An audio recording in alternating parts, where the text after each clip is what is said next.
Good evening, or afternoon, I suppose it is, chatliest of chatly people. How is everyone feeling out there? Are you all suitably excited for the romp that is about to happen through the hallowed halls of the Academy? It's going to be an interesting one, I would say. So I suppose I should give a little bit of backstory to the thing that we're going to be looking at because it's a curious case as to how this came to my attention. You may remember a few weeks ago, well, it's possibly a few months ago by now, there was something which was called the Grievance Studies. That's what it was nicknamed. It was basically a bunch of hoax papers that were published in a variety of peer-reviewed journals mocking feminist and social justice style research.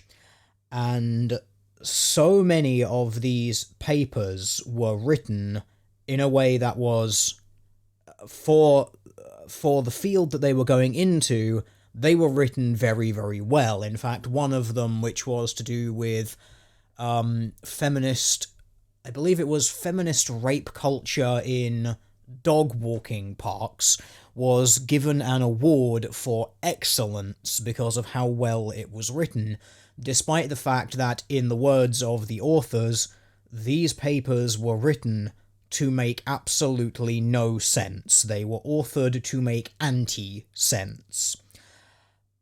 And so many of these got through, it is quite hilarious and says rather a lot for the state of feminist and social justice ideology in the Academy.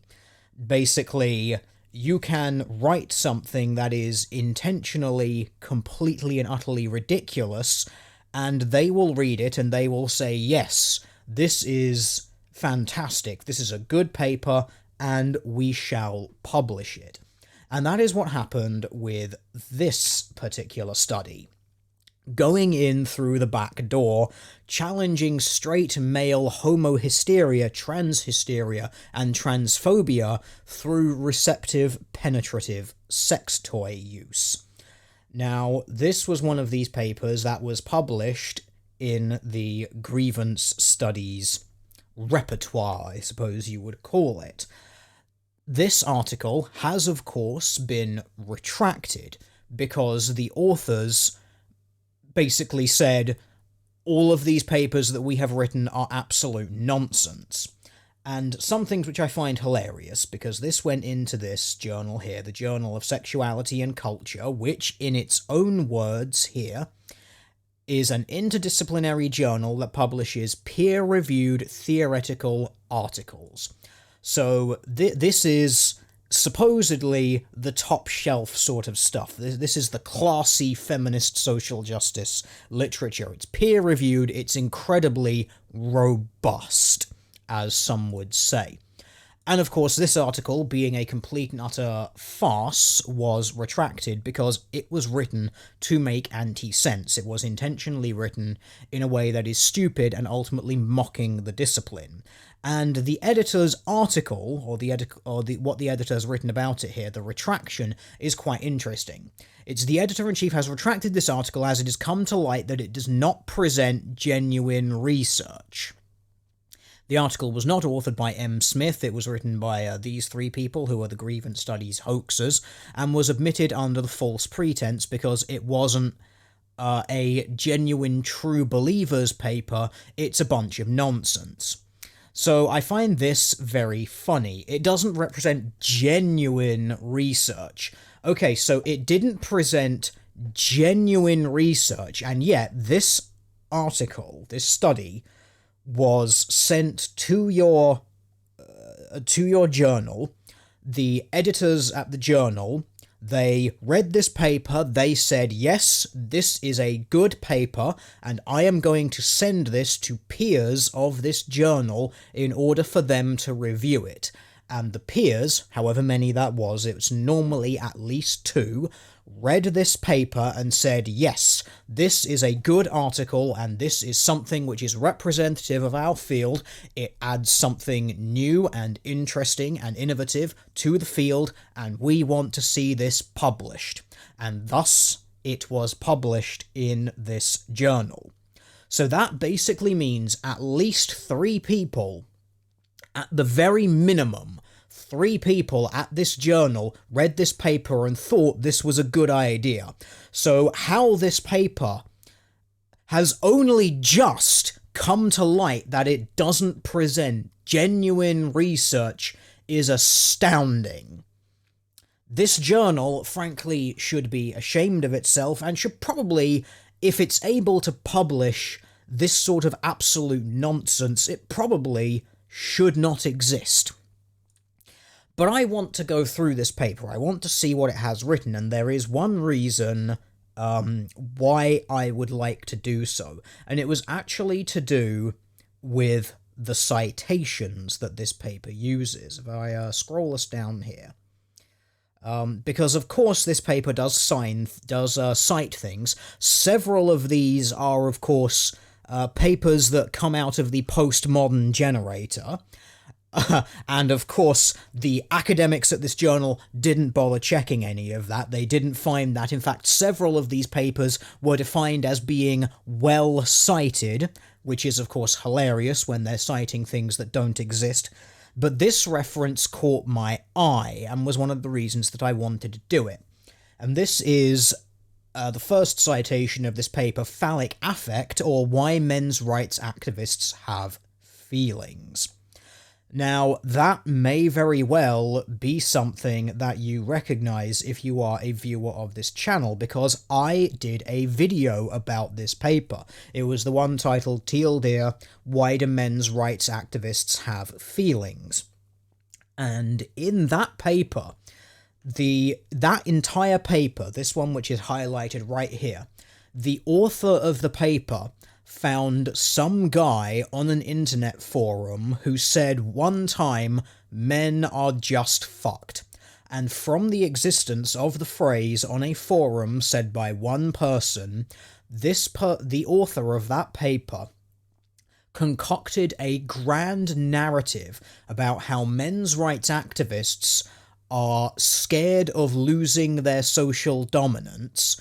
They're scared of feminism taking away their social dominance.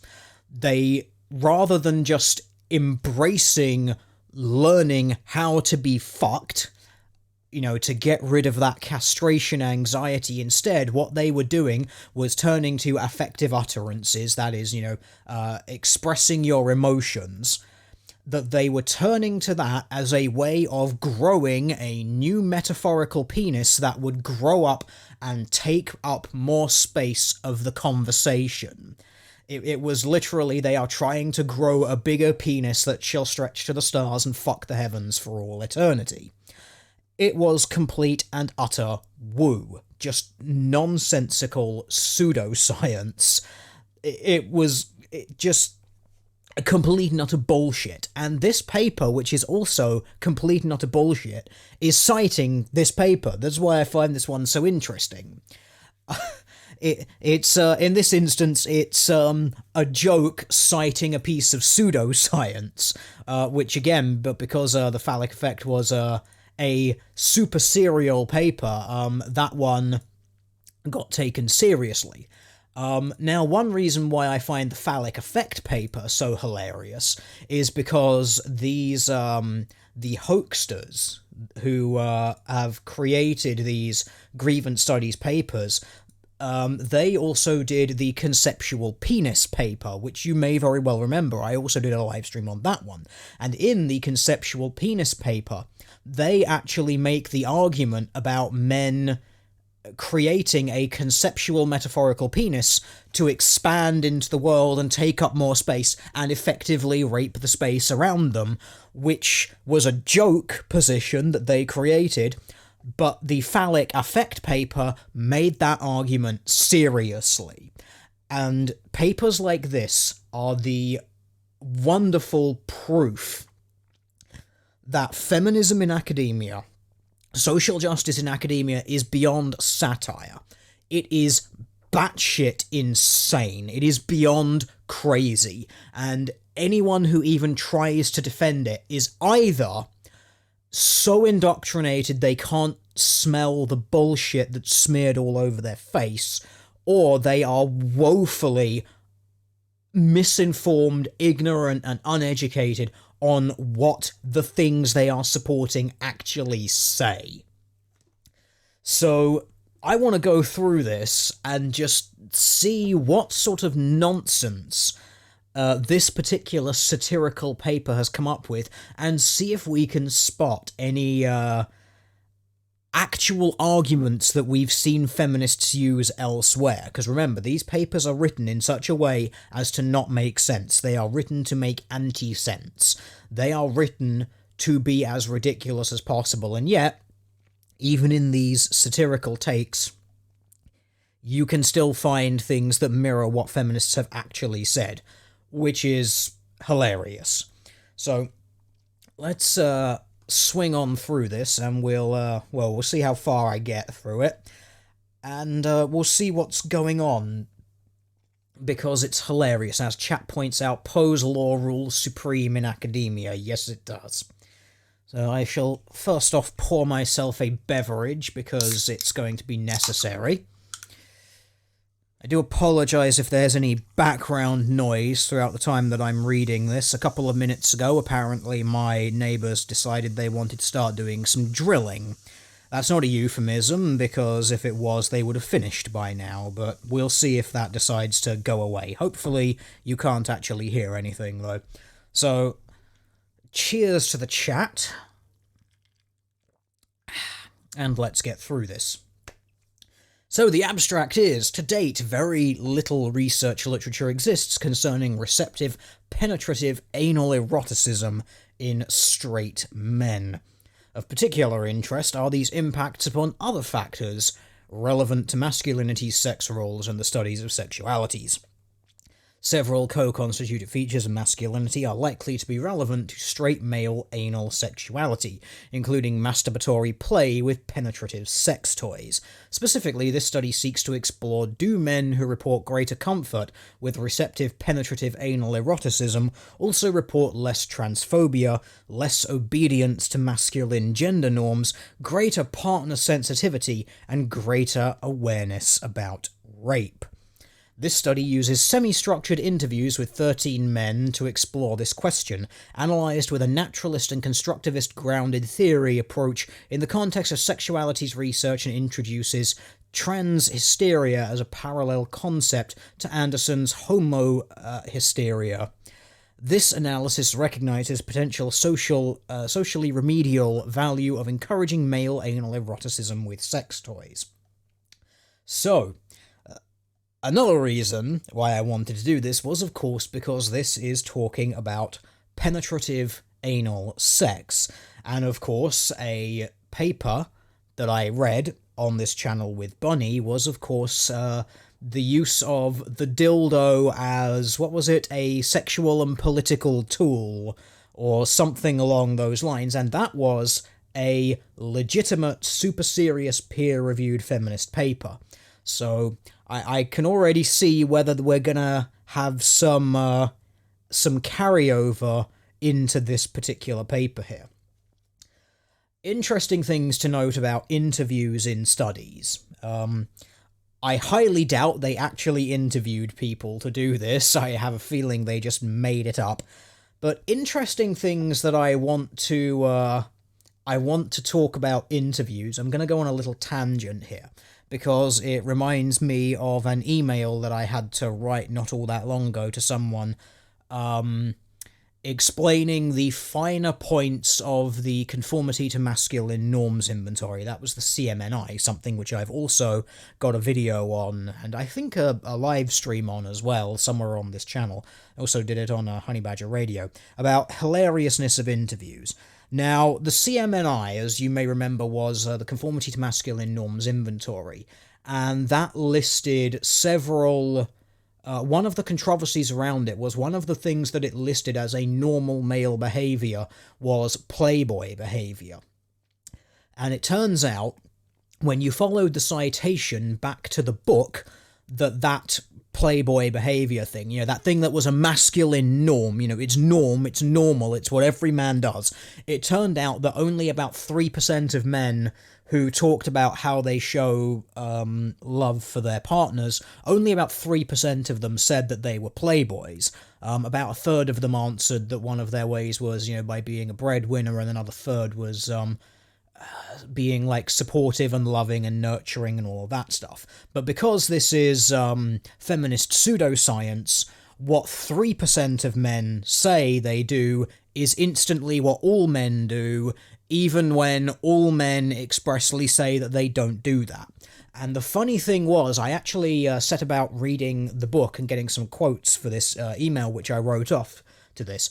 Not only did only 3% of men say that they were playboys, they had interviews, like short snippets of interviews in that book, talking to the men who said, the 3% of men that said that being a playboy was really important, and that's, 3%, that's obviously how you know it's normal for men to behave that way, because, 3% versus a norm. These things are opposite, but they're the same in feminism world. Out of all of the interviews, every single one of those men actually said that playboy behavior made them miserable, because it was like this constant treadmill of having to keep up with things and constantly, it was basically just very, very stressful for them. And the hilarious thing that made me laugh even more was that one of the people who said my main way of showing love is being a playboy, they got AIDS. Which just made me laugh so much. It's like, okay, so the feminist assertion is that it is normal for men to want to be playboys, even though only 3% of men said they wanted to be playboys. Most men said they wanted to be a breadwinner, a provider, a nurturer, a protector. 3% of men said they wanted to be playboys. All of them reported being miserable, and one of them got AIDS.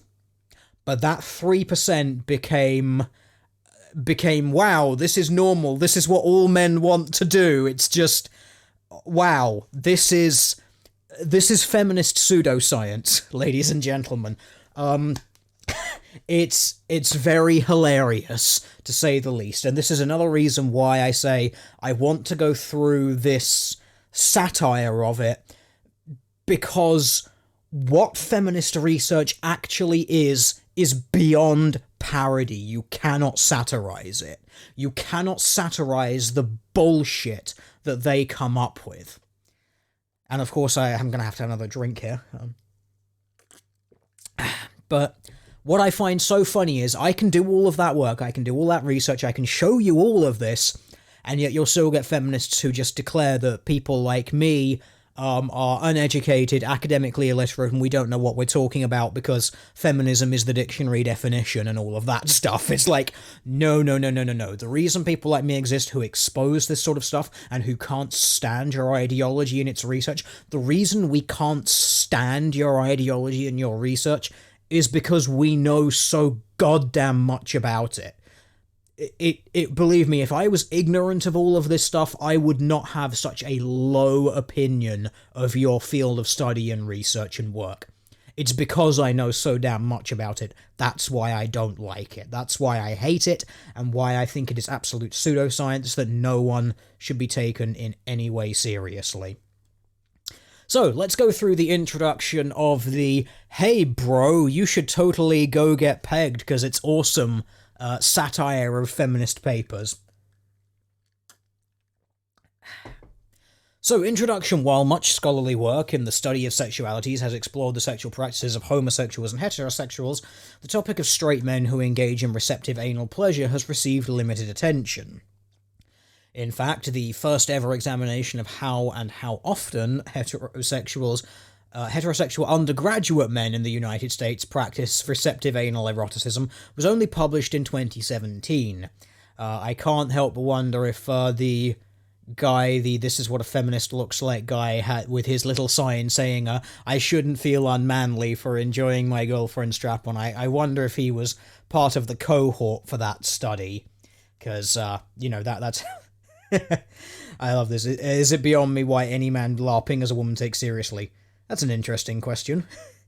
I'm sorry, there seems to be a lot of people atting someone in the chat. I've just noticed that. I'm intrigued. What did this person say to acquire this?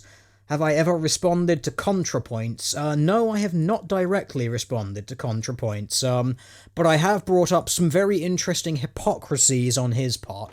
Notably, when he was talking about how incels being worried about their facial structure was a sign of like eugenic based racial supremacy and racism and blah blah blah blah blah. You know, it's like, oh, it totally doesn't matter what shape your skull is or anything like that. That's just pseudoscience used by racists. And then he also expressed concern about his face being feminine enough for him to pass as being a woman, which he can't. That's why he has to rely on too much makeup and neon lighting all the time, because, well, lady looks like a dude and all of that stuff. So yes, I just found that rather hilarious. It's you don't get to on one hand declare that a community that you don't like that worries about their skull shape and skull musculature, you don't get to call them a bunch of racists engaging in pseudoscience and engaging in behaviors that perpetuate white supremacy and racism and all of that stuff, and then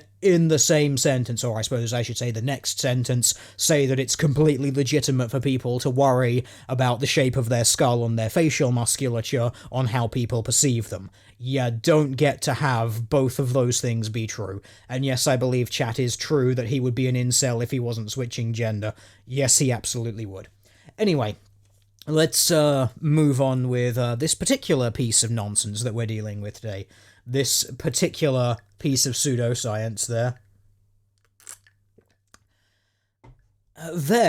Bramfman et al. Re-examined a blend of quantitative and qualitative survey data of undergraduate men to identify and understand the relationships some straight men have with receptive anal eroticism.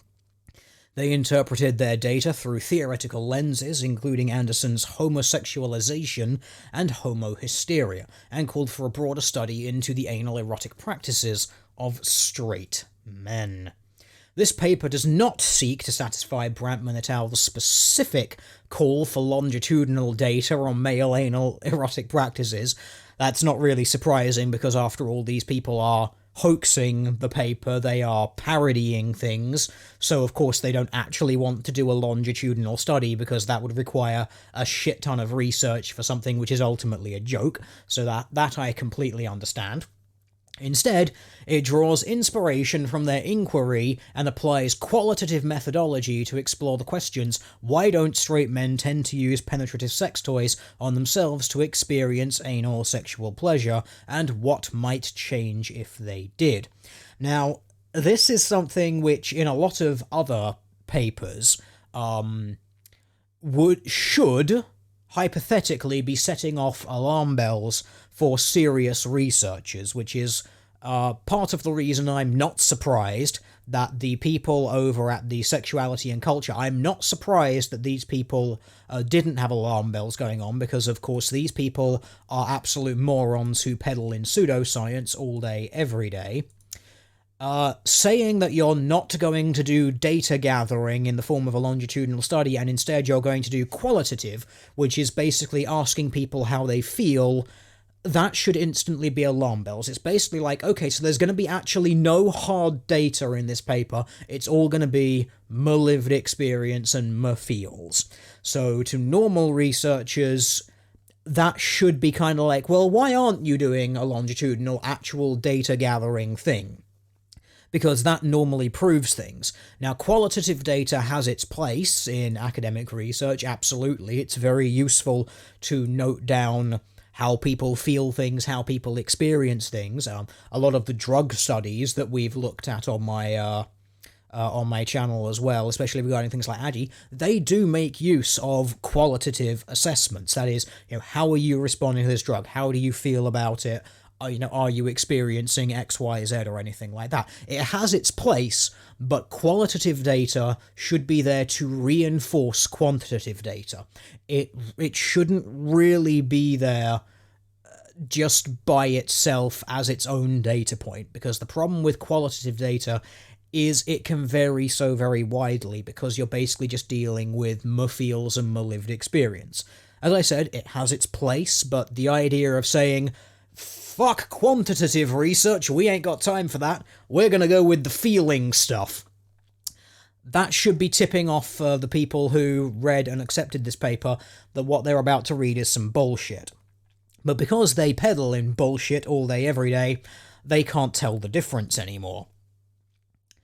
So, more formally stated, this study seeks to open exploration into a related question with a small group of men.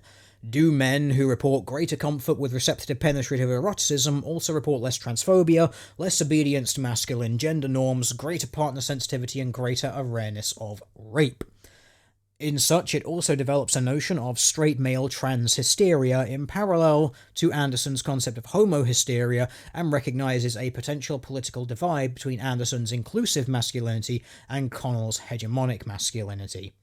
Very interesting stuff. We're going to see how that goes anywhere, because the concept of inclusive masculinity and hegemonic masculinity, these are, to a degree, feminist things, and they're not very scientific, to put it like that. Again, they are a lot of feels before reals and a lot of assertions.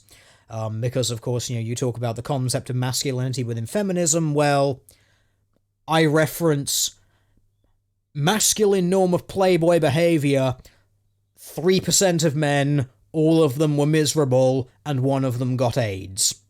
But that's normal, because of course it is. So, moving ever so swiftly onwards, I shall have a quick mouthful of bleach nya. To consider these questions, this study interrogates straight male heterosexuality through qualitative analysis of semi-structured interviews with 13 men. Only 13 men. Now again, people at the journal who accepted this hoax, you should be looking at that sample size and saying, what the hell is up with that sample size? Come on. Like, 13? You couldn't even manage, 100? Are you even trying, bro? But they couldn't even do that because this hoax perpetuates the pseudoscience that they want to keep going. It perpetuates the narrative that they are pushing. It works to help to undermine heterosexuality and probably undermine things like family structure as well, so they're totally on board with it. So they've got 13 men, most of whom are straight. Interesting, is most of whom are straight. We're trying to talk about heterosexual people shoving things up their bum, so only some of them are straight, not all of them, because that makes sense. We want to analyse heterosexual people doing this. Not all of our people are heterosexual. Again, alarm bells should be ringing for the people reading this paper. But no, it's waving the correct flags, it's got the correct jargon in there, so it might still be legitimate. These interviews seek to identify features of male sexuality as they intersect with masculinity, heteronormativity and homophobia, partner sensitivity, rape culture, attitudes about feminism, and trans hysteria homophobia. You see, they've got the correct jargon in here. When it comes to anal penetration, feminism doesn't have to be anywhere near that. Neither does trans hysteria, transphobia, or rape culture. None of these things have to be there when it comes to analysing rates of anal penetration amongst people. Of course, rates of anal penetration amongst people would be quantitative research, and we're not doing that in this hoax because it's easier to hoax things if you make it completely ridiculous. But none of these things, even in a qualitative assessment of these things, which would basically be how often, why, what's the sensation, why do you do it, what's your opinion on these things, the rape culture, feminism, and all this stuff, they don't actually have to be in this paper. But because the authors who are putting forward this hoax paper are bending the knee to the correct ideology, this is bonus points for the people reading it. This is them going, you're going to be flying the flag for our colours, that means you're probably doing it right, even when they're obviously doing it wrong.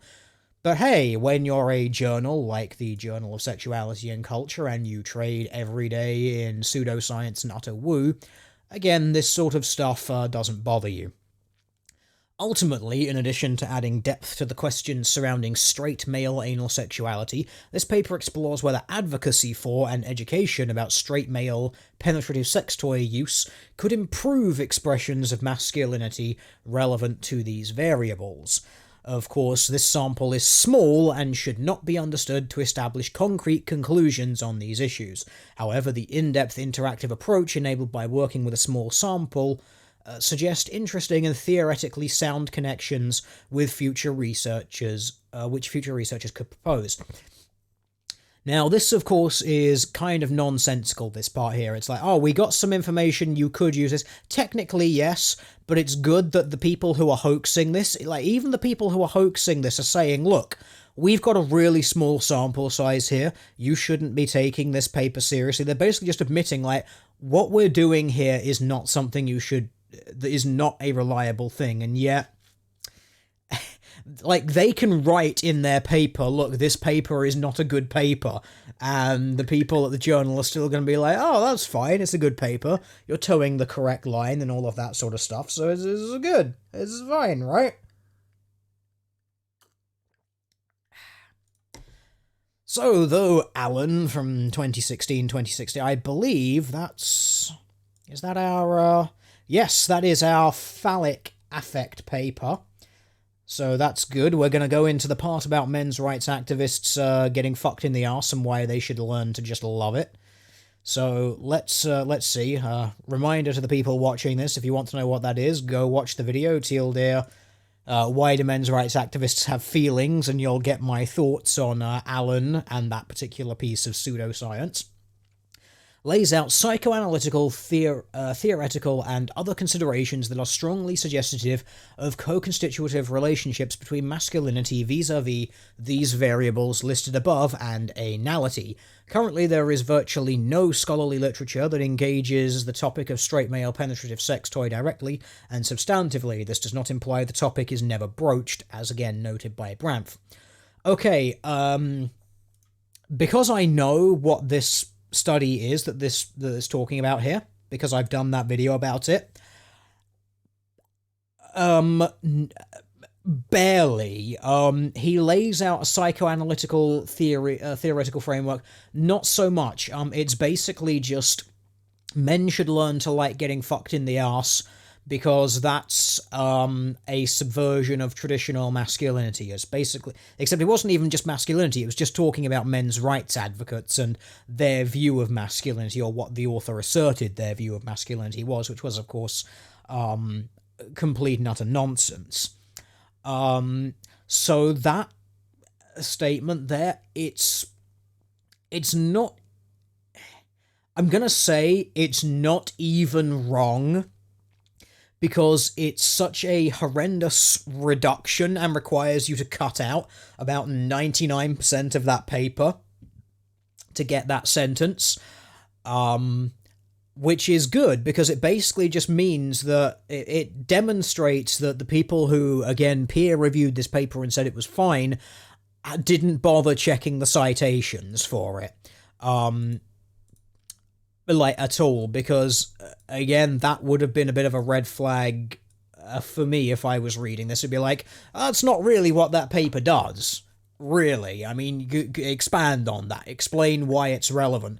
Because that paper's talking about men's rights activists. It's not talking about generalized masculinity. And, of course, from the feminist social justice standpoint, men's rights activists have this very bizarre, toxic, crazy idea of what masculinity should be.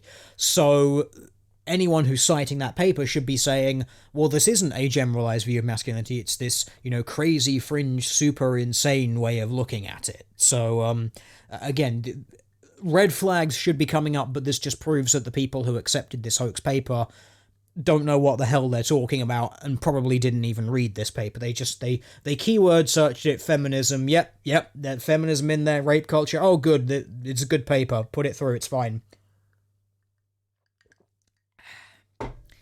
So, relatively few academic studies have examined how men view, practice, and experience receptive anal pleasure.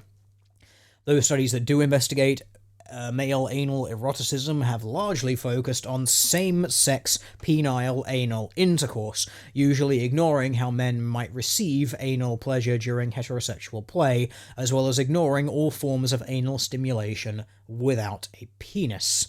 Among these, Braffman and Ekberg-Streets. I kind of want to read this Braffman's paper at some point. It might be an interesting one to either do a video or another stream about at some point. But I'm intrigued as to what this Braffman dude was going on about. He seems to be getting most of the citations here. It's possible that was the only paper that the hoaxers actually read through fully when they were just making up the most insane stuff that they could come up with to get the hoax done.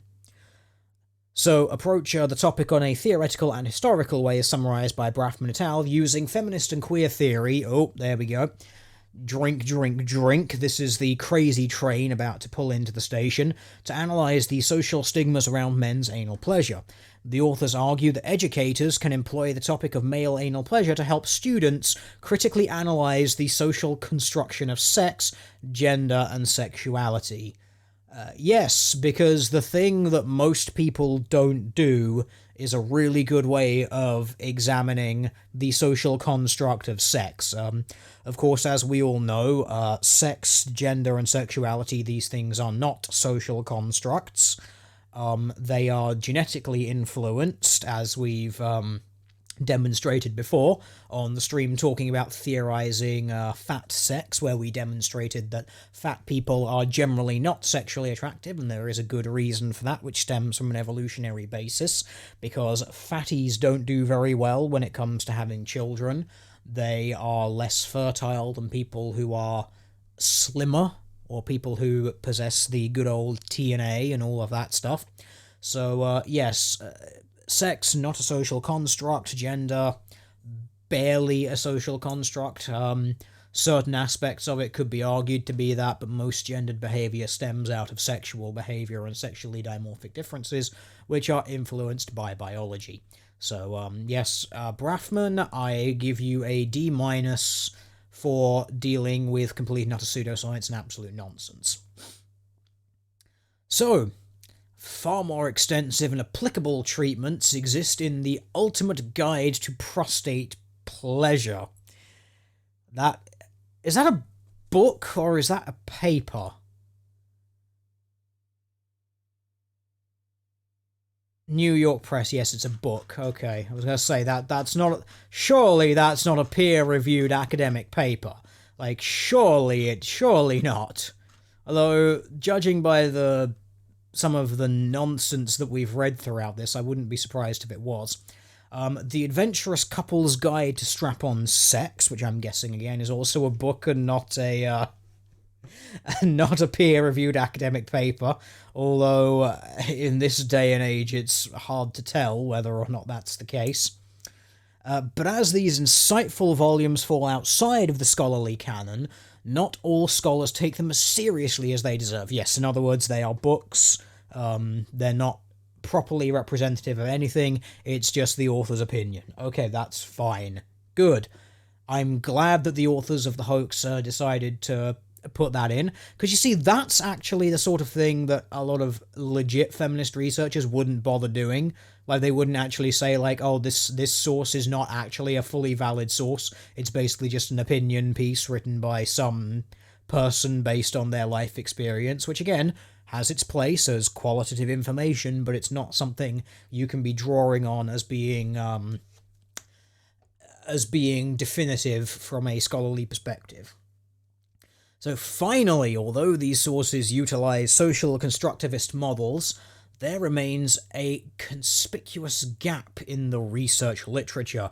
Nothing to date applies a constructivist-grounded theory approach to this dimension of sexuality studied in order to interpret reluctance about straight male penetrative sex toy use and its relationships with other salient variables relevant to straight masculinities. This paper seeks to fill the gap. I quite like the pun. The pun there. We're talking about We're talking about people inserting things into their rectal cavities, and this paper is going to fill a gap. Yes, I like the pun. I see what you did there. I do approve of it. It does amuse me.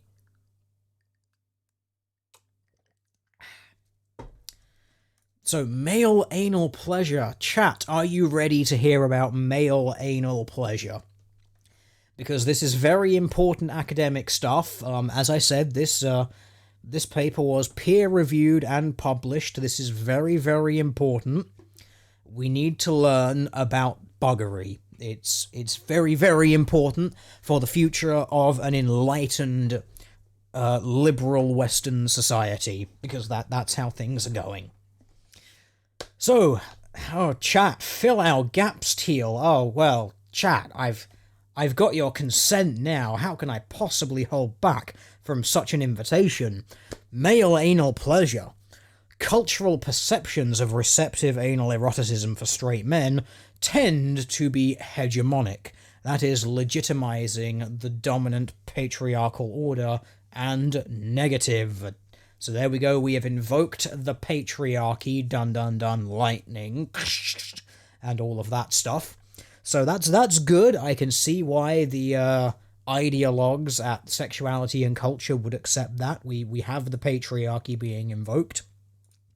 In fact, the male anus is generally considered sexually taboo within straight sexuality. Even after advances in inclusive masculinities, receptive anal eroticism primarily conjures themes from hegemonic masculinity theory, including concerns of being gay and co-constituent affective associations that run counter to straight masculinities. That would be the guy talking about being that one guy on that web forum that one time saying men are just fucked, and how someone took that and ran with it and turned it into a paper. But being gay, well, not that we're going to judge here, but if you like a dick up the arse and you're a guy, probably a bit gay. There's no judgment in that statement, it's just a statement of fact. While heteronormativity and even heterophobia serve as the major underpinnings for these responses, anxieties rooted in Anderson's more refined concept, homosexualization, apply more thoroughly. Under homosexualization, certain activities are coded as gay, and hence can throw a man's heterosexual identity and reputation into question. This includes receptive anal eroticism, which accompanies the cultural belief that straight men who stimulate their own anus or willingly allow another to stimulate it must really be gay. Specifically, they posit. So it's interesting. Let's see where they go with this. Again, I like how there's just a comma there instead of a full stop rather than going into the... It's kind of bad, but again, one more reason that didn't get picked up in the peer review process, because of course it didn't. So, are certain things gay? Again, if you're a straight guy and you enjoy things going up the pooper, probably not entirely straight. Again, no judgment in the statement, just a statement of fact. So, culturally, however, there exists a wide assumption that only gay and bisexual men desire or receive anal pleasure. These stereotypes about the male prostate are characterized by two key ideas, including that a man who enjoys receptive anal pleasure is socially perceived as gay and or emasculated, even as anal pleasure is stigmatized by its connotations of homosexuality and femininity, so in turn are gay and bisexual men frequently denigrated as dirty, emasculated, or deviant precisely for their cultural association with anal eroticism. Well, to be honest, it's probably all the other stuff that goes along with it. I mean, have you ever watched a gay pride parade? Like, at the point of watching gay pride parades, it's got nothing to do with what they want to shove where. No, they're just a bunch of dirty degenerates at those sorts of things. I mean, people wearing rainbow suits covered with dildos, it's like, you're not comfortable in your sexuality, are you? You're very uncomfortable with it, and you want to make other people feel uncomfortable in it by shoving it all over their faces, and it's not... No, I'm pretty sure those connotations don't entirely come from the sex that they enjoy. I think it's more from the culture surrounding it and how incredibly faggy it is. In response, straight men often exhibit what Anderson terms homohysteria, which he defines as heterosexual men's fear of being perceived as gay, especially when they transgress masculine gender norms. Anderson describes homohysteria as kind of social paranoia that straight men feel results from a loss of masculinity if associated with or identified as gay. Now, to a lot of cases, that would actually make sense, because if you're a straight man being perceived by females and thus potential mates as gay, yeah, that's going to impact your reproductive chances. So, perhaps unsurprising that men who are straight and interested in women would like women to perceive them as being straight and interested in women. It definitely helps if you're trying to have sex with women, that women know that you're into that kind of thing and not something else. Thus, to avoid associations with homosexuality, straight men rigidly close off receptive anal eroticism. Brampf explains, this is to say that the social stigma on male homosexuality also limits the sexual and gendered lives of heterosexual men, just as gay men must avoid certain feminized behaviors if they desire to be thought socially heterosexual, so too must straight men. These findings comport with Kimmel's observation that masculinity is so intrinsically linked to homophobia that homophobia itself contributes to the development of masculine gender identity through fear, shame, and silence. This would be Michael Kimmel, who is, very questionable in his beliefs regarding masculinity, because, well, he makes absurd and absolutist statements like this. Of course, Kimmel, in order for Kimmel to do this, he is required to ignore homosexual or very homosexual-like behaviors from certain societies in order to just declare that this is something that all men do, because that's what he does. From my readings of Kimmel's work, he never expressly links it only to Western civilization or any particular civilization. He just says that this is something that all men do, which, of course, if you're familiar with things like the pedestry practices of places like, was it ancient Rome or Greece, one or the other, can't remember which was when men would use the thighs of young boys to masturbate, pretty fucking gay. And something which we've also covered on this channel before, which was a passage to manhood ritual, which was done by one of the Aboriginal peoples of Australia, whereby they would bifurcate their penises, that is, split them in half surgically so they looked more like a kangaroo's, because why wouldn't you at this point in time? Genital mutilation is a popular pastime, and they would have a coming-of-age ritual where a young boy would take an unbifurcated penis, put it in between the two halves of the bifurcated adult male penis, and they'd rub them back and forth until they ejaculate, and that's supposed to be like, oh, you are a man now, and that's pretty fucking gay, frankly. So Kimmel declaring that this is something that is intrinsic to masculinity everywhere at all times forever, I'm afraid to say that he's just wrong. It's circumstantial and linked to only certain times, certain places, certain cultures.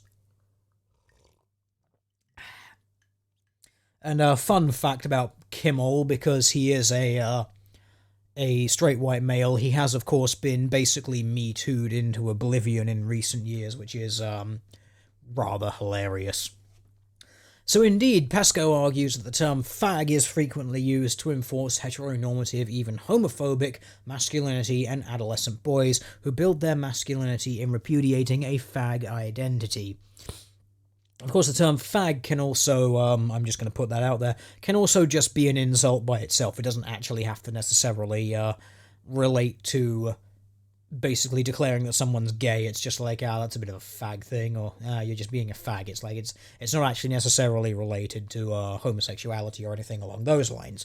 And of course, there's certain terms or certain corners of the internet where terms like fag and faggot is actually just a term of endearment, or how everyone refers to everyone. So you gotta Got to take those things into account. Of course, people like Kimmel aren't going to do that, and I doubt Pascoe will either.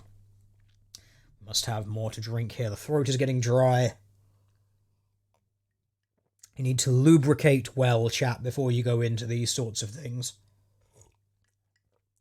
And yes, chat is quite correct. There are a lot of people out there who smoke fags on the daily, because fag is, of course, the term for a cigarette here in Britain, because why wouldn't it be?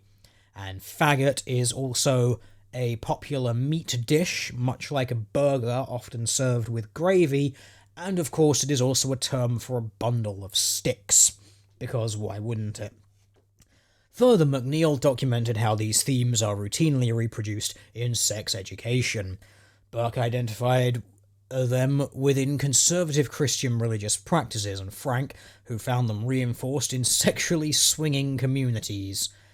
Yes, because of course it is, because just because you go to a swingers party, that doesn't mean you suddenly want a dick in the ass. You might just be there to have sex with the women's, because that's what men do. That's what they like. This all agrees with Pronger. That is a hilarious name to have. We're talking about anal sex and receptivity to anal sex, and the man's name is Pronger, or woman's name is Pronger. I do find that rather amusing. Who observed that the homo-heterosexual boundary for straight men is performative and rigidly enforced, despite in reality being far more complicated than most straight masculinities permit. Ah yes, here we go. We're going to go on to how masculinity and heterosexuality, these are just performances that people put on, because of course everything is a social construct. There is no biological influence on this behaviour whatsoever. That is the pseudoscientific line taken by feminists and social justice warriors, so of course it's going to be the pseudoscience line which is taken here. This creates a marked pressure within straight men to conform to sexual practices that exclude receptive anal play. To address and remediate this problem, it's a problem that straight men don't enjoy having things shoved up the poop chute. That's a problem. And scholarship has attempted to decode the process by which categories of sex, gender, and sexuality are constructed and legitimized, particularly with regard to heteronormativity and trans exclusivity. Still, these problems persist and remain understudied. So this is a problem. This needs fixing, because of course it does. We need to destroy the concept of heterosexuality, because then we can destroy the family unit and destroy Western civilization. Well done. Thank you, feminism. Thank you, social justice. This is your insanity coming home to roost. But you can see why, again, the pseudoscientific journal Sexuality and Culture, the interdisciplinary peer-reviewed paper, you can see why this would be accepted into this. It's identified heterosexuality as a problem, because heterosexuality isn't homosexuality. That means it's a problem. And yes, as chat points out, remember, this one is claiming to be satire. Yes, this is a satirical take on feminism and social justice in academia. However, just reading through this, we begin to find out that the satire actually lines up worryingly strongly with reality, because feminism and social justice is beyond satire. The data presented by Brafman et al. Support Anderson's hypothesized roles of homohysteria, homosexualization, and transhysteria in shaping straight male anal sexuality. We argue that a man's socially perceived heterosexual identity is partially conditioned upon not only upon sex with appropriate opposite-sex partners, but also upon appropriate sex roles. Here we go, because of course, sexuality, it's all a social construct.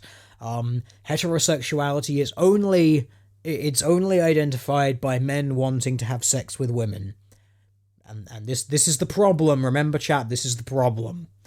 According to this social norm, heterosexual men who wish to avoid stigma must penetrate women, not stimulate or penetrate their own orifices, or allow their orifices to be stimulated or penetrated by others, even if those others are women. While stimulating one's own anus is not direct sexual contact with another male, homohysteria constructs anal stimulation as a homosexual affair, even if performed in the absence of another male. These problems therefore exclude receptive anal eroticism, especially penetrative anal eroticism, from the permissible sexual repertoires of straight men that create an explicit tension located in the straight male anus between inclusive masculinity and the themes of hegemonic masculinity. I love that. It's like, I love the phrasing of some of the things in this hoax paper. It's great. It's, you don't like having things shoved up your ass. That means that your sexual repertoire, there's a distinct tension located in your anus regarding not enjoying anal sex. That's one way of saying it. You don't enjoy anal sex. You've got a tension in your anus about it. That's pretty funny. Yes, as chat does ask, is like, so scratching your ass is gay. It's like, I'd imagine that it probably is, just like, wiping after you go to the toilet. I'd imagine that's probably also gay. I suppose it depends on how many times you do it, and what speed and what direction. And remember, you've got, if it's not 1 inch clockwise circles, then it's not gay, or something like that. There's going to be some sort of rule in the man Bible somewhere about it, because of course there will be, because apparently there is a man Quran somewhere which tells men how to be men.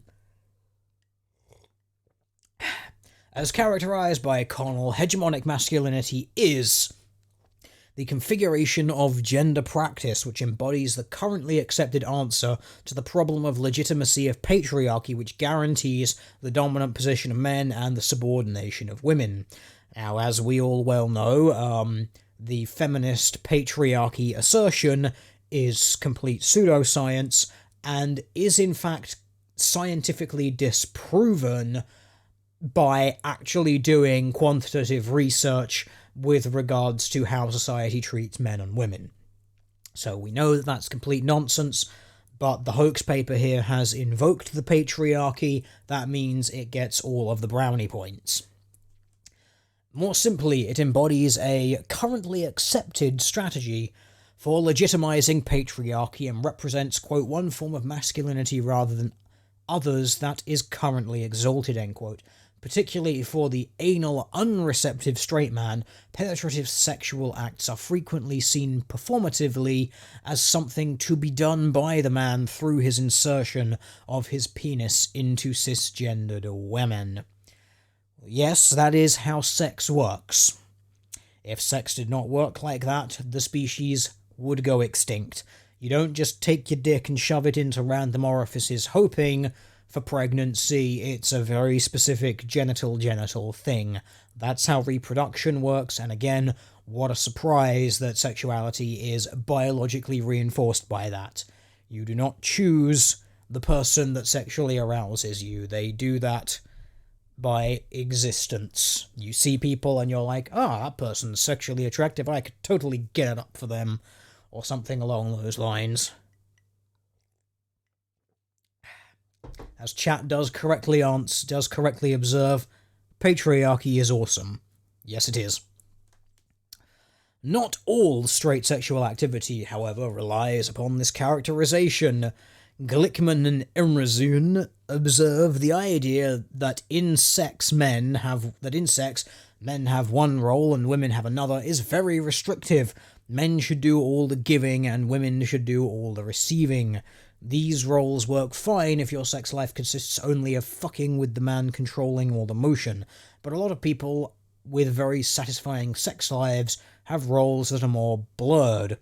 Now, of course, this does require them to ignore the fact that this is the feminist penetrator-penetratee dynamic that I have railed against quite often in this on this channel, because, well, it's nonsense.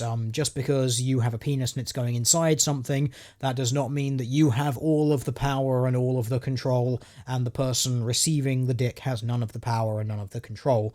No, women can and do absolutely take the reins of power and take the control in the sex every so often.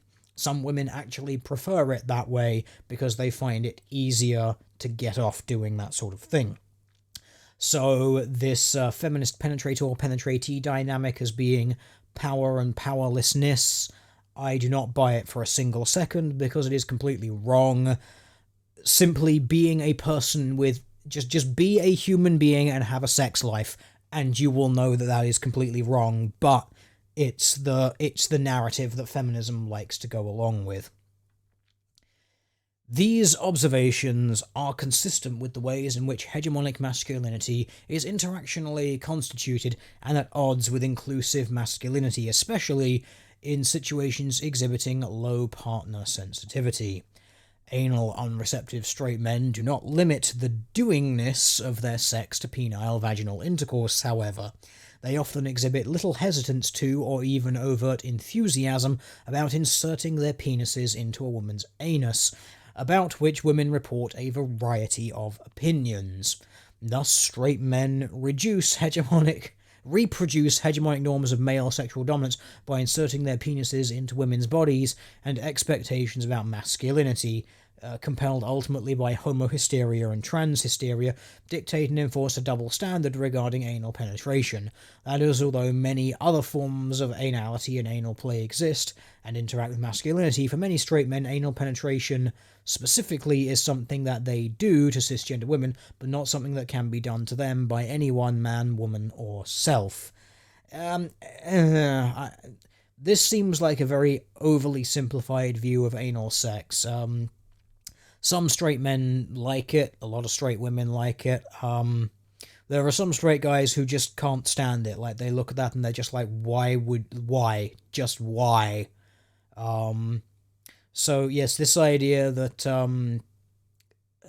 that this is a sort of absolute, I would disagree with that. But I do think it is generally true that you'll find more straight men who will perform anal sex on a woman than who would want it performed on themselves. I do think that would be a generally accepted pattern.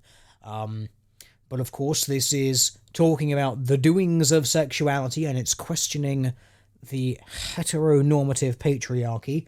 Therefore, of course, the pseudoscientists of sexuality and culture, they're all on board with this. So let's see if the anal cis of this particular topic will bear any fruit, shall we? As chat is questioning, wait, this is science now? Yes, this is science. This is feminist science.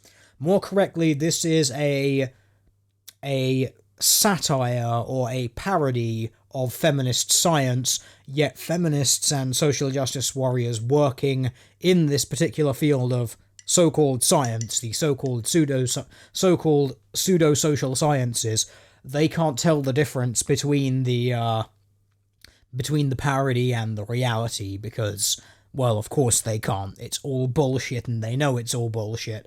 Or more correctly, it's all bullshit and they can't tell the difference anymore. An interesting partial exception exists to this anal exclusive rule among straight men.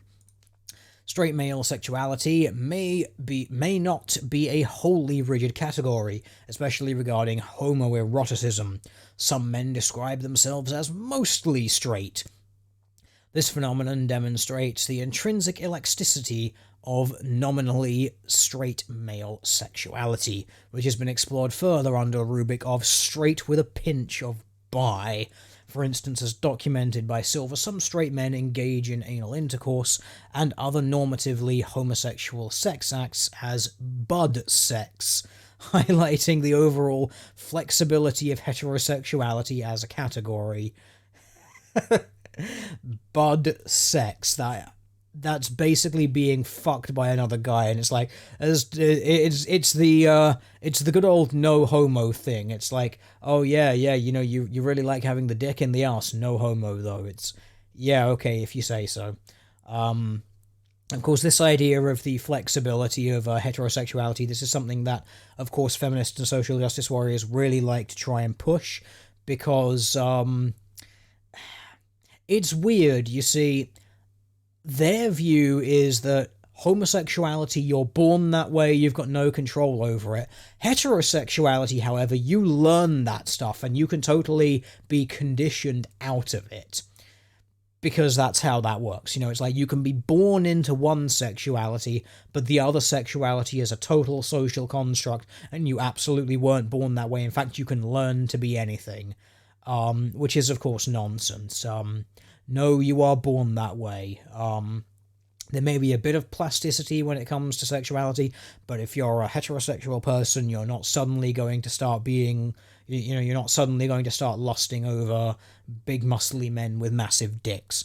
Like, you're just, like, if you're a guy who's straight, you're not suddenly going to be into that. Like, the plasticity may be like finding brunettes sexually attractive, and then you go through a bit of a phase where you find blondes more attractive, or women of a different race more attractive. Like, you're not suddenly on a dime gonna spin and go full homo. Okay, it doesn't work like that. The Kinsey scale goes down to 1 for a reason, says the chat. The Kinsey scale is complete and utter nonsensical pseudoscience, and I'm amazed anyone takes it seriously. I mean, it's fun for a bit of a... I don't even know. It's one of those, like, fun bits of pseudoscience that you look at and you're like, yeah, I guess things could work like that, but no, actually, the Kinsey scale is complete and utter bullshit. So, these subcategories within nominally straight male sexuality reveal the category of less well-defined than generally assumed, and show that heteronormativity often forces bisexual men to perform as straight to the point of lying even to themselves about their sexualities.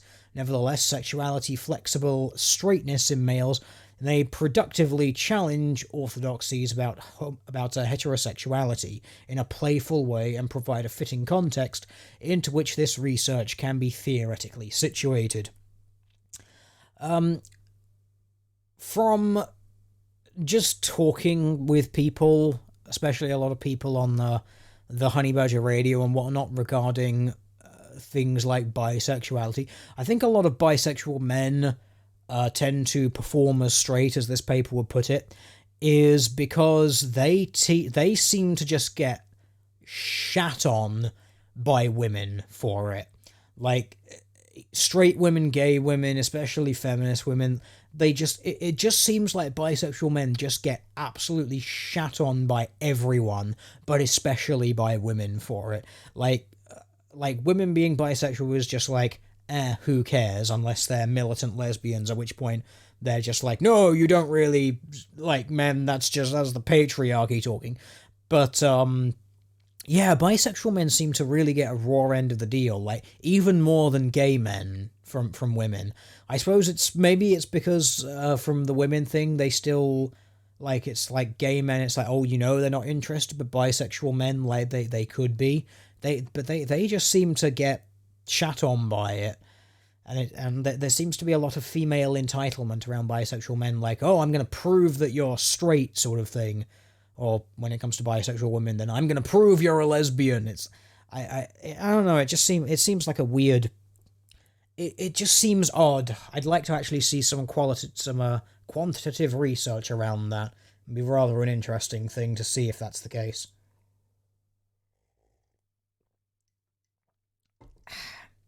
Kinsey was a pedophile, says the chat. Probably. I don't actually know very much about Kinsey. I've just read the things that demonstrate his research to be full of shit. I've not actually read a biography about him. I probably will. So let's see if that bears out in the future, I suppose.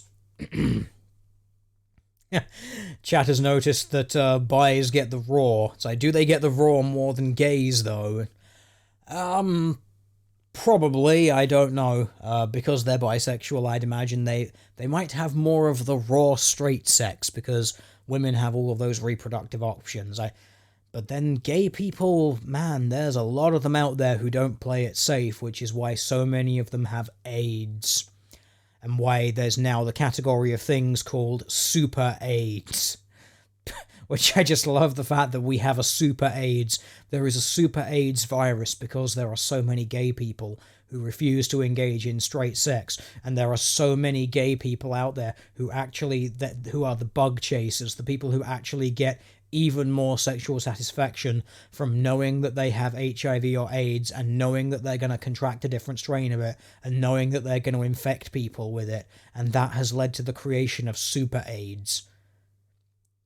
If you ever wanted a reason to just look at the gays and just be like, oh god, you are a mistake, the existence of that sort of thing, that's a good reason to hate people.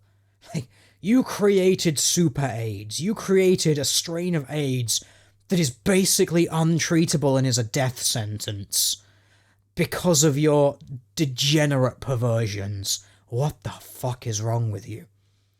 Anyway, let's continue on with the sex toys and the straight anal eroticism, because this is very, very important here. This is the most robust of the feminist arguments here. One straightforward potential remedy for straight male anxiety about receptive, penetrative anal eroticism arrives through experiencing and overcoming these effective responses in a safe, controlled environment. Such, quote, exposure therapy, end quote.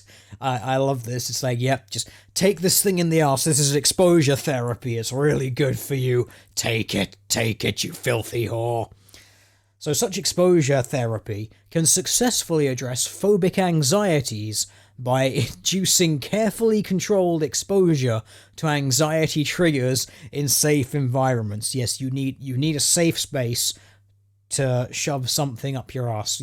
If you do it in a safe space, eventually you'll learn to love it. God, I can see why the sexuality and culture people liked this particular piece of pseudoscience. I love that chat. Tealia just told me homo hatred is entirely justified. Yes, it is. Remember, chat, if you're tolerating something, that means you still don't like it. Just be honest about the fact that you don't like it. You don't have to hide it. There is nothing wrong with being honest about the fact that you don't like something.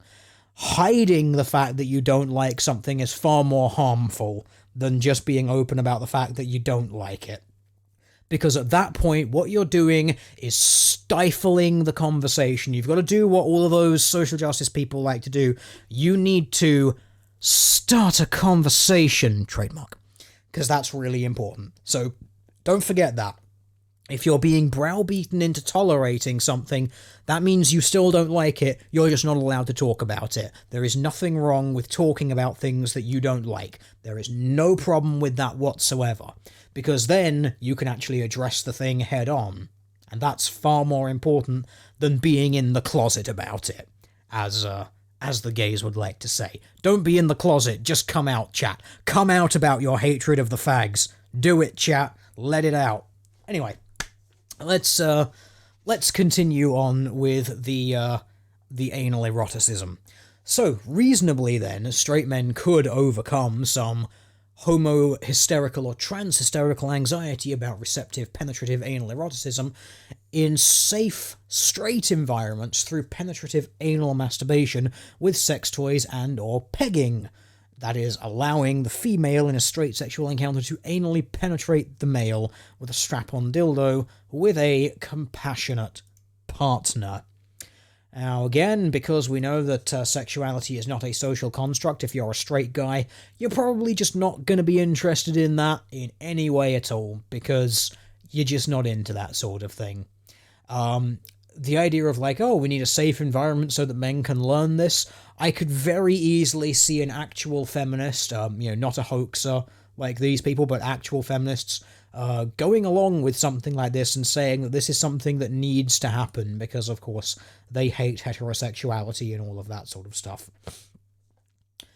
There is little scholarly literature available about straight male sex toy use. However, as most sex toy studies explore women's issues, because, women are the most important people ever in the world, few papers exist on the subject, and these typically focus on introducing sex toys, usually for women, into heterosexual couple sexual play.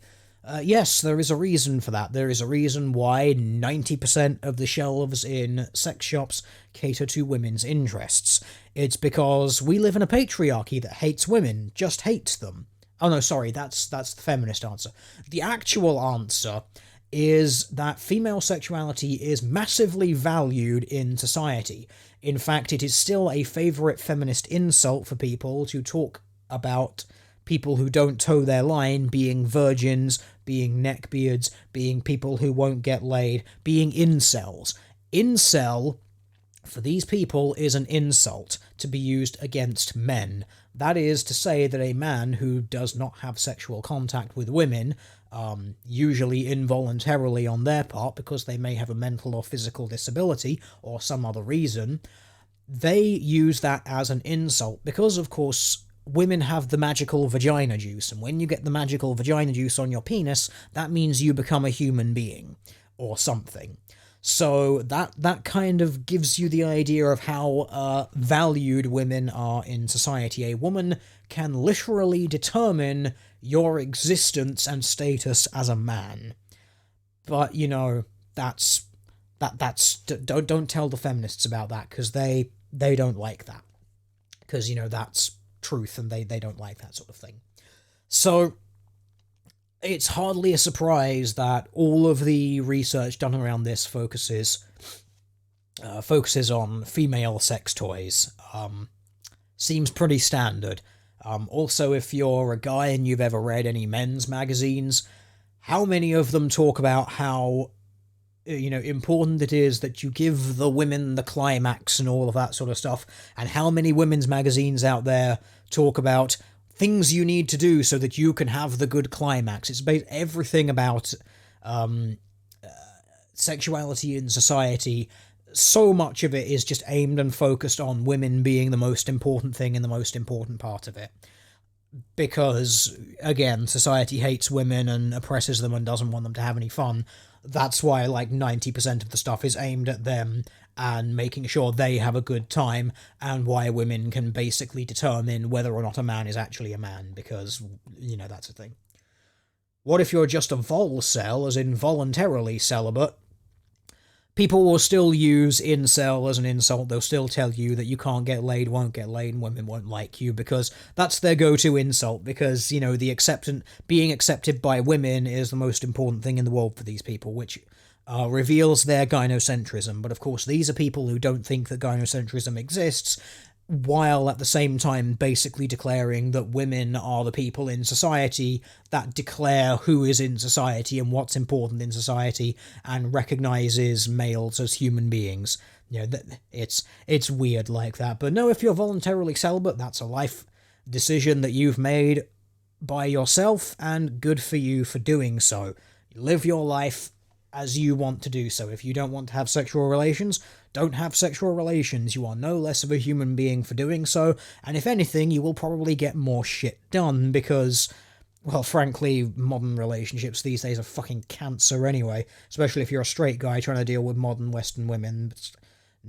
I swear about 80 or 90% of them are just cancerous, shallow, narcissistic bitches. But if you find the ones who aren't, who actually have scholarly interests and actual genuine sort of geeky nerdy interests, and I don't mean geeky nerdy interests as in, I love the new Star Wars films, the Last Jedi film was amazing, look at my PopCap model collection and the geek boxes that I get, where I spend 50 quid for 10 quid's worth of plastic tat and t-shirts, and they have to virtue say. If you actually find people who aren't like that, like decent women who actually have proper interests in those sorts of things, like mathematics, engineering, computering, something like that, or are just actually reasonable, down-to-earth people, they do exist, but my god, they are vanishingly thin. Seriously, it's maybe like 10 or 15% tops. Like, maybe 20% if you're lucky, but I don't think it's even that. I don't think it's even that high. But yeah, if you can find them, great, but seriously, like, modern relationships are fucking cancer for the most part. Chat thinks that's why you go for Eastern women. No, they are just as bad. Do not fall for the Eastern women honeypot. Stardusk's actually done some really good videos on this on his channel, about men in the West who go and get themselves the Asian waifu, because the Asian waifus hold the more traditionalist values, which if you're a man who wants to have a family, which is a more traditionalist thing, then you want a woman with more traditionalist values, because that means you're going to actually want to have children. You're going to want to both actively raise those children, and then you can sort of work out the home work balance between yourselves and things like that. Don't fall for the Asian honeypot on this one. So many of these Asian women, when you bring them over to Western worlds, they get exposed to all the Western stuff, and I don't even know if it's because they get exposed to Western culture that they just basically then turn out like the women in the West do. I think it's that they're already like that because it is ultimately a process of hypergamy. It's just that they're then put into an environment where it can express itself far more than it would have otherwise done. I mean, why do you think that the herbivore men are a big thing happening in Japan? It's because the exact same problems with the sexual marketplace are happening over in Eastern nations as is happening in Western nations. It seems like it's basically a pattern of behavior born out of... it's the sort of base biological behavior of sexual attraction, which when you put any person into a particular environment, it manifests like that, which is why all technologically advanced civilizations have declining birth rates. It's why all technologically advanced nations, you seem to be getting that more of a that sort of more of a split between the sexes, because it's to do with like basic what's the term that I'm looking for? It's basically to do with division of labour and how in technologically advanced countries it's not as necessary, and then that sort of starts breeding the I don't know if you call it conflict, but it breeds out the different interests of men and women when it comes to sexuality in the sexual marketplace. And when you start getting like the mass communication and the internet additive and all of adding into all of that, it starts giving you that, you know, runaway hypergamy, that runaway sexual value idea that women have, especially in Western nations. And that's why, you know, you sort of get most men now who either swear off of sexual relationships with women or are just unable to attain them. It's to do with the relative pool sizes that each sex has access to. You know, women will have more sexual access than men will, because as scientific research has shown, just walking up to men, about 3/4 of them, you just say, hey, you want to fuck? 3/4 of men will say yes. Walk up to women and say, hey, you want to fuck? 0% of them will say yes. This is a pattern which has been very well established in objectively measurable quantitative research in the past. But this is very, very off topic here. But yes, do not fall for the Eastern waifu meme. It is just that, it is a meme. What's actually happening is a difference in sexual market value brought on by processes of hypergamy and improved living conditions that happen as a result of technologically advanced nations. It is basically an unavoidable pattern of behavior that seems like an inevitability, although people want to pretend that it doesn't happen. And my god, I'm going to go on another tangent here because I can, because it's, oh man, it's hilarious. There is someone on the interwebs who made a terrible response video to one of mine, and I want to do a response to it at some point. And this guy, he declared that hypergamy doesn't exist, and that people like me are using information from internet dating websites to try to explain sexual practices across all of human history. And it's hilarious because that's actually the opposite of what people like me do. So, for instance, you look at things like the Neolithic hypergamy gap. This was how many thousand years ago? Can't remember off the top of my head. But there have been multiple bottlenecks throughout human society, or throughout human history in different areas at different times. They are bottlenecks regarding the Y chromosome. So what happens in those areas is the Y chromosome, there's a bottleneck of them. So that basically means that fewer men reproduced than women in those areas. So what that means is that more men had more, fewer men, I should say, fewer men had more sex with a wider variety of women. And for the example that is often cited is a genetic study done from the Neolithic Neolithic era, not area, Neolithic era. And what this demonstrates is basically the advent of agriculture and the advent of, therefore, a more settled form of life for human beings. And what a surprise, hunter-gatherers could not keep up with the more materially wealthy agricultural people. And this is why the hunter-gatherer societies saw a much tighter bottlenecking of their genes. Now, some of their genes did still pass on. You can still find them in modern humans today, but you find far more of these genetic markers from the agrarian peoples, basically. And so that pretty much shows you the exact same thing as what's happening today. Material interest and material value is the thing that females seek out for that's what they look for in sexual partners. There have been studies done regarding this, looking at the multifaceted thing, which is female sexual attraction to males. I could show you the bookmarks, actually, but I'd have to actually then open my bookmark tab in a different browser and put them into this one. Like I said, I want to do a response video to this guy to pull all of these out, because they're really interesting. But anyway, there have been multifaceted approaches done to this, and it looks at female sexual attraction to males, looking at things not only in the form of material wealth, but also in, like, social status, height, physical attractiveness, muscle mass, blah, blah, blah, blah, blah. And it was found that they would always trade everything else for material wealth, like for resource improving. So, like, women wouldn't care if a guy was like a few inches shorter if he had more money, basically. So you look at things like that, and then you look at primitive communistic hunter-gatherer societies, which was one done on a set of pygmies somewhere. I can't remember which country it was in, but they're basically a communistic hunter-gatherer society, and in that society there is a ritual whereby they exchange these things called honey sticks for partners. Like, women give these things to the men, and what a surprise, the women don't give these things out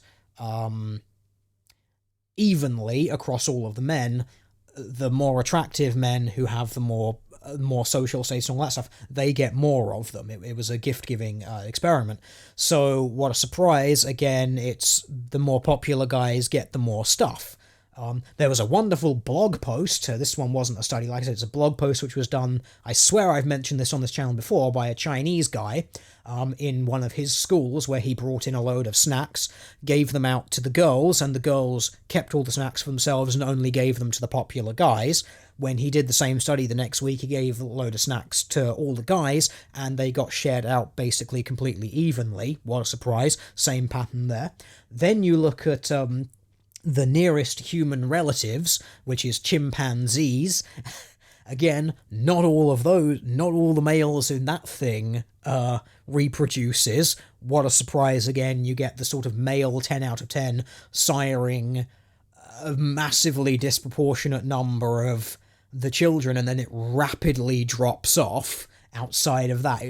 It's basically like no pretty much evidence from across political lines, across cultural lines, across geographical lines, across temporal lines, even across species lines, demonstrates that this pattern of behavior is what human beings do. That females aim for social status and resource provision, and men aim for provision of resources and protection of those resources and people. It's so obvious that is what is happening, that anyone who denies it at this point, I'm quite happy to just say that those people have no idea about human reproduction and the mating game. They know fucking nothing about it. Now I have to try and remember what the hell got me onto this pattern. Oh yes, don't fall for the Asian waifu meme, it is just a meme. It's a pattern of behavior that exists everywhere. It's anytime there is a massive advancement, historically, like looking at that Neolithic hypergamy gap, it just seems to be something that happens. What's happening now in modern technological societies, which are advancing very, very rapidly, it's just the same thing happening. We're seeing an increasing number of men who are involuntarily celibate. They don't have sex with women, or any sex at all, it seems.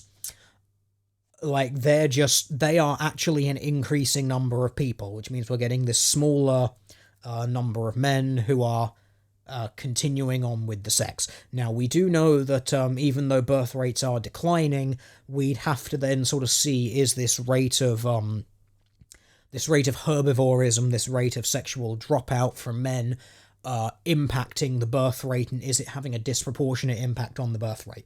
I would say that probably yes it does, but I'd want to go and look into that a little bit further. Unfortunately, we're probably not going to have any decent evidence on that until 20, 30, 40 years in the future, because that's the time scale that we're going to have to work over here, because it's basically who reproduces where and when, and you can't just sort of say, I want to study this. It's like, no, if you want to know how that's happening now, you need to wait several years, because of course you need to have had people reproduce in order to count that.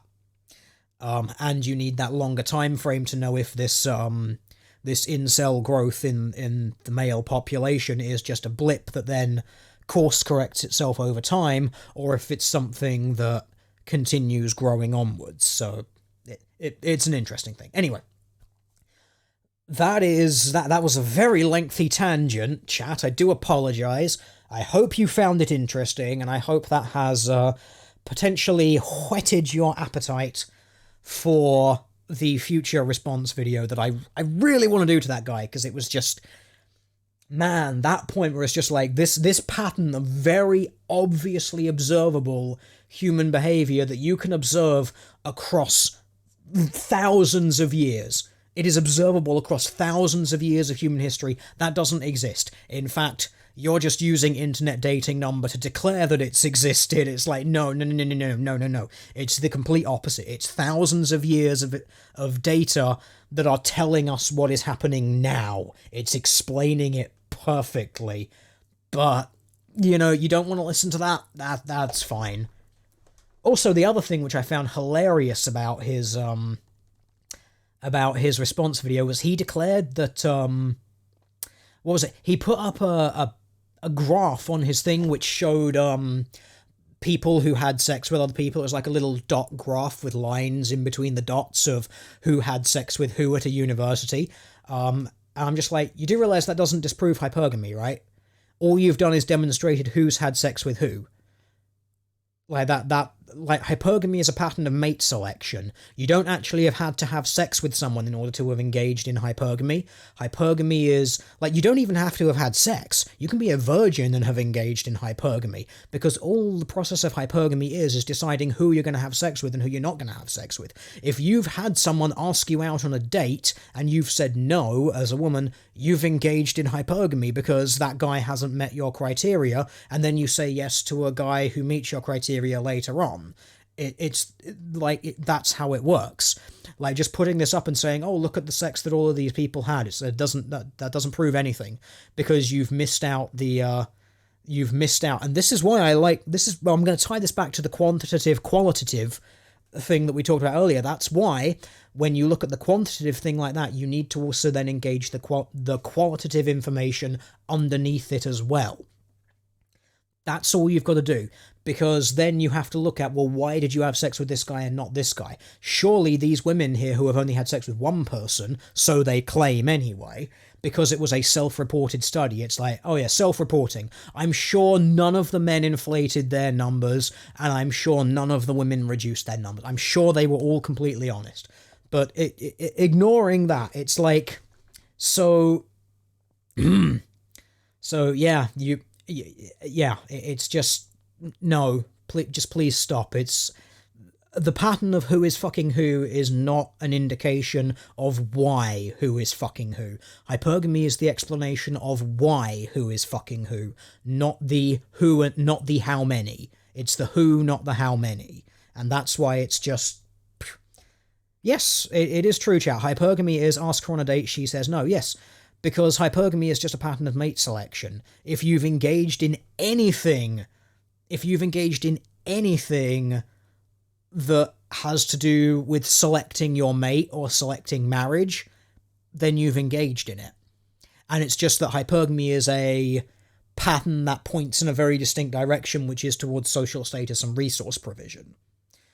So if you're saying yes or no, you don't have to have had sex to engage in that pattern of behavior. It's just, that's how it is. That's how it goes, because of course it is. It's, yeah, interesting stuff. Anyway, chat, we need to get on with this study, because my voice is starting to hurt quite badly. So, we should probably get on with this anyway. Sorry, I can't talk for very long these days anymore. It gets really painful after a while, because various medical problems that I'm not going to go into now because they're depressing. So let's we'll keep going. I apologize very much for the tangent, but like I said, I hope that you found it interesting and it has whetted your appetite for the future. So let's continue on talking about the anal fucking, because it's very, very important. So, there is little scholarly literature available about straight male sex toy use, however, as most... Yes, this was the thing that got us started, talking about how society hates women, just hates them because it sells them all of the vibrators and all of that sort of good stuff. So, for insight then, popular guides such as Glickman and Emersian, I don't know how you say that, and Blue offer clues. Glickman, I'm just going to say Glickman every time this comes up, because why not? Glickman indicates that there are many reasons for men of all sexual orientations to consider receptive anal eroticism, especially penetration.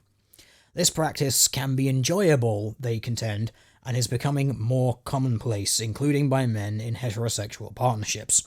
It thus holds transformative potential that can enrich heterosexual relationships, especially when utilized together via pegging of straight men by a female partner. To facilitate this potential, they address common straight male concerns about homosexualization via penetrative anality. Chat is betting if I have super AIDS. As far as I know, chat, I don't have super AIDS. I don't think I do. I don't think. We'll wait for the tests to come back on that one. We'll see. We'll see if that's the case. So, receiving penetration is sometimes thought of as the women's role in sex. And since a big part of being a real man means that you don't do anything womanly, then of course receiving penetration doesn't fit. Some men fear that if they get penetrated, they are being feminized, turned into a sissy. I kind of thought that was part of the... Is that not part of the appeal of the pegging thing? Is that not part of the subculture of that? I feel like it is, for some reason. I'm pretty sure that's a thing. Isn't that a thing with the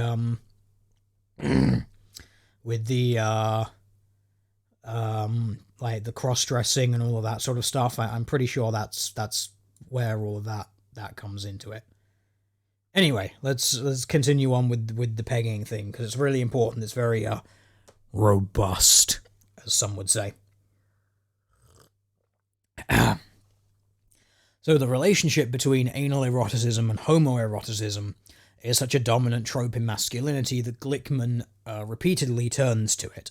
Similarly, they engage other issues relevant to the collision of usually straight masculinity and receptive, penetrative anal eroticisms, such as those impacting partner sensitivity, women's issues, thus feminism, and trans issues.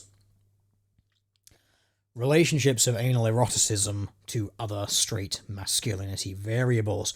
Chat, are you ready to talk about the variables of masculinity? It's gonna be very, very interesting. This, yes, sure. Apparently in chat we have a strong, independent man that lets his wife peg him. Just remember, chat, don't be made to feel unmanly for enjoying your wife's strap-on, chat. It's very important. Don't forget that. Be that bearded hipster with his retarded hat. It's kind of sad. I've seen that image so much. I've just seen it around so goddamn many times. That guy's. I need to find it. Sorry. The guy's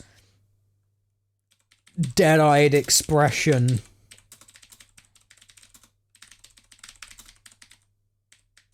I don't want to show you the Google search results because you might get horrible things. There's just this oh, come on. There is the image. It's that we can't zoom in anymore, I don't think. But that dead-eyed stare. I've just seen this so often. It's burned. It's, what's the phrase that people like to use? Indelible to my hippocampus. Is that meme phrase? It's just that blank, you've given up expression. Like you've just been completely destroyed, quite possibly anally. Yeah. Anyway, let's get back on to the actual paper itself, shall we? So theoretical considerations, especially Connell's work on hegemonic masculinity as reflected off Anderson's inclusive masculinity, lead us to expect that several masculinity variables interact with straight male anality and receptive anal penetration.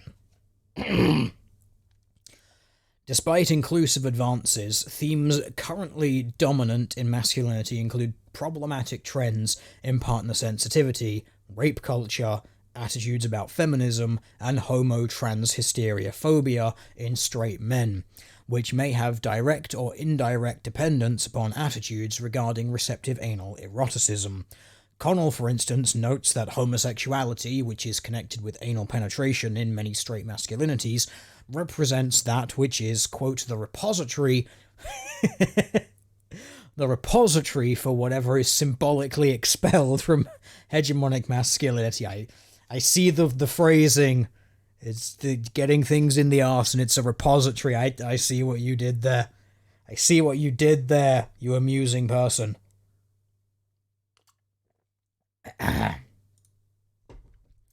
So, consider partner sensitivity. This is going to be an interesting one. This is the, if you enjoy things in the arse, does that mean that you're more receptive to women, or like being like a woman, or something like that?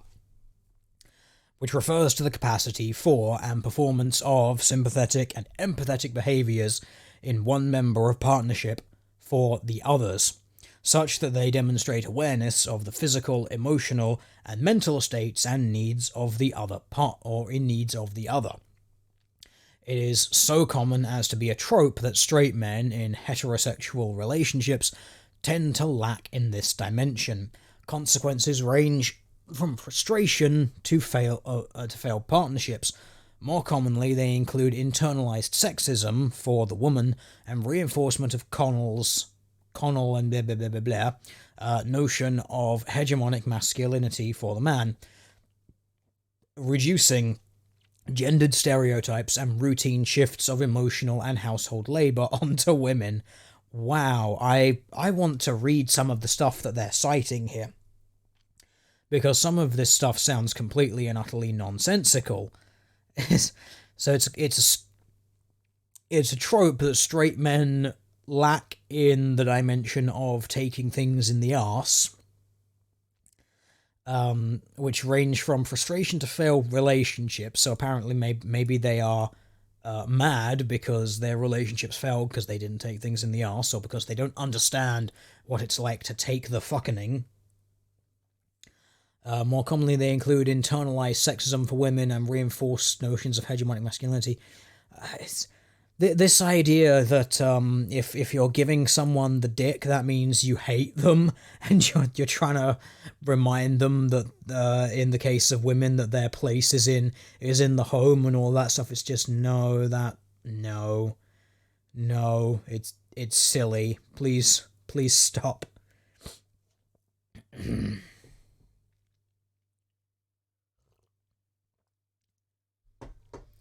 There's an interesting thing in chat there. Women do not respect men who act feminine.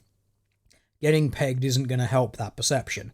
Well, yes, this is one of the interesting things, as we noted earlier on those side tangents, about how much influence women have over male sexuality and how much they impact the sexual marketplace. It's basically how men behave when it comes to sex is pretty much what women want them to do, for the most part. So it's if women are the ones who constantly are like, oh well, I wouldn't want a man that was into that sort of thing. Well, what a surprise! A lot of men aren't going to be into that sort of thing because it influences their mating prospects, as I'm sure you could call it. Empirical data gathered by Braffman et al. Bear out some of these observations. For example, one of their subjects reported, definitely more trust involved in asking to be played with anally than there is in asking to handcuff her or experiment with other kinks. Another noted, I'm learning what I like in much the same way that females go through the process of learning how they like their clitoris stimulated. Their data suggests their sensitivity to issues relevant to women and women's sexuality, especially including partner sensitivity, attitudes about feminism, and awareness of rape culture, are likely to be positively impacted by receptive penetrative anal eroticisms in straight men. Now, I like the fact that none of this stuff follows on. The hoaxers are just throwing out, like, literally a quote of someone saying, well, sometimes it's easier to ask for more vanilla stuff. That's all that quote is. It's basically just slightly more vanilla kinks are easier for people to accept than really, really hardcore and insane ones.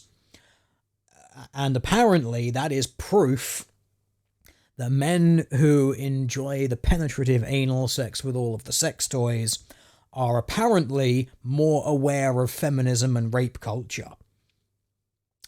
Like, none of this stuff follows on.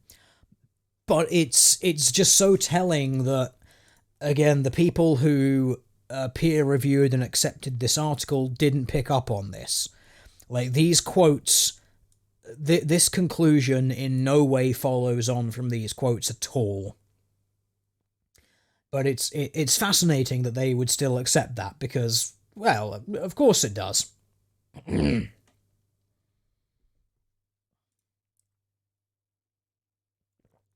Sorry, I'm gonna have to have a lot more drinking because, like I said, my voice does not work for very long these days. There's another reason why it's taking so goddamn long to make videos. You go to work and you have to talk to people all day, and then you get home and you're like, I need to do this thing where I can talk. I can't talk anymore. Fuck. Okay, chat. We're gonna try and get more through this because it needs to be done. But I find it so fascinating that these the quotes used here do not follow the conclusion that they're drawing here does not follow on from the quotes because in any way, but because the conclusion is pushing the correct narrative, because the conclusion is it's going along the right lines, it's towing the correct line. Um, that the peers who reviewed this quite obviously look at that and think, ah, yeah, that's completely legit. Why wouldn't it be? Because yeah, guys get fucked in the ass. That means they're feminists. Because yeah, sure. It's quite true, chat. Why be concerned about whether it all follows when it coincides with your ideology? Exactly, chat. Still, virtually no rigorous scholarly work investigates the topic of directly improving straight male partner sensitivities by means of receptive anal eroticism. Glick, however, argues persuasively, Glickman,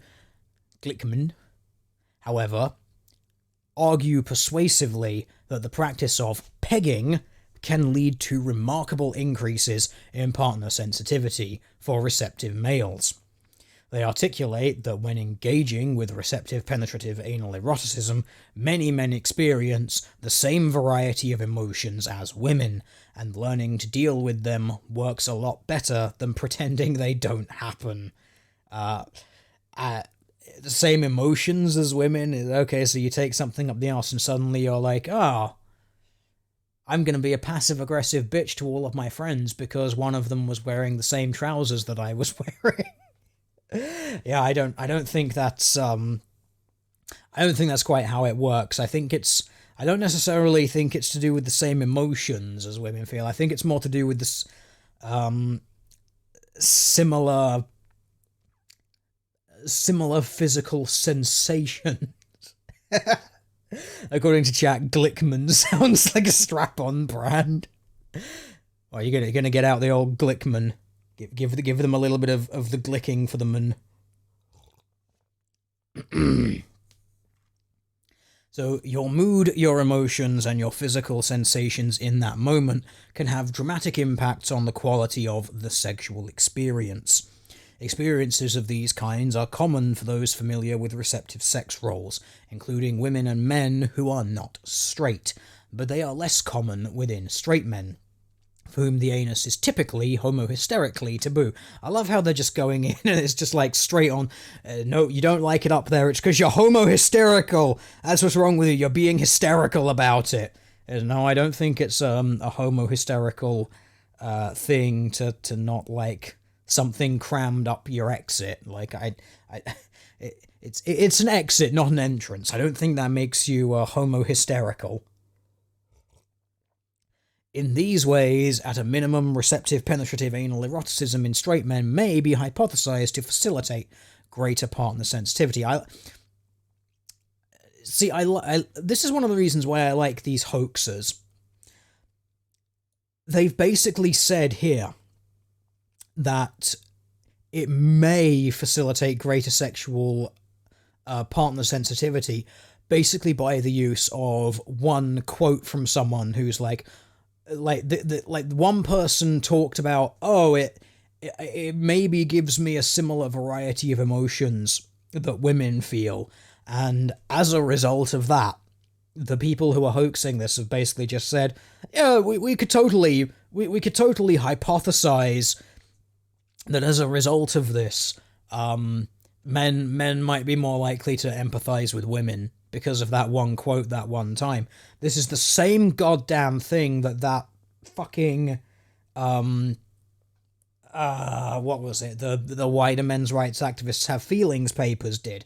We find one quote, and from that one quote, we're going to be like, I've found the one quote that means the proof of this thing, and we can totally argue that this one thing is true because we found that quote that one person said that one time.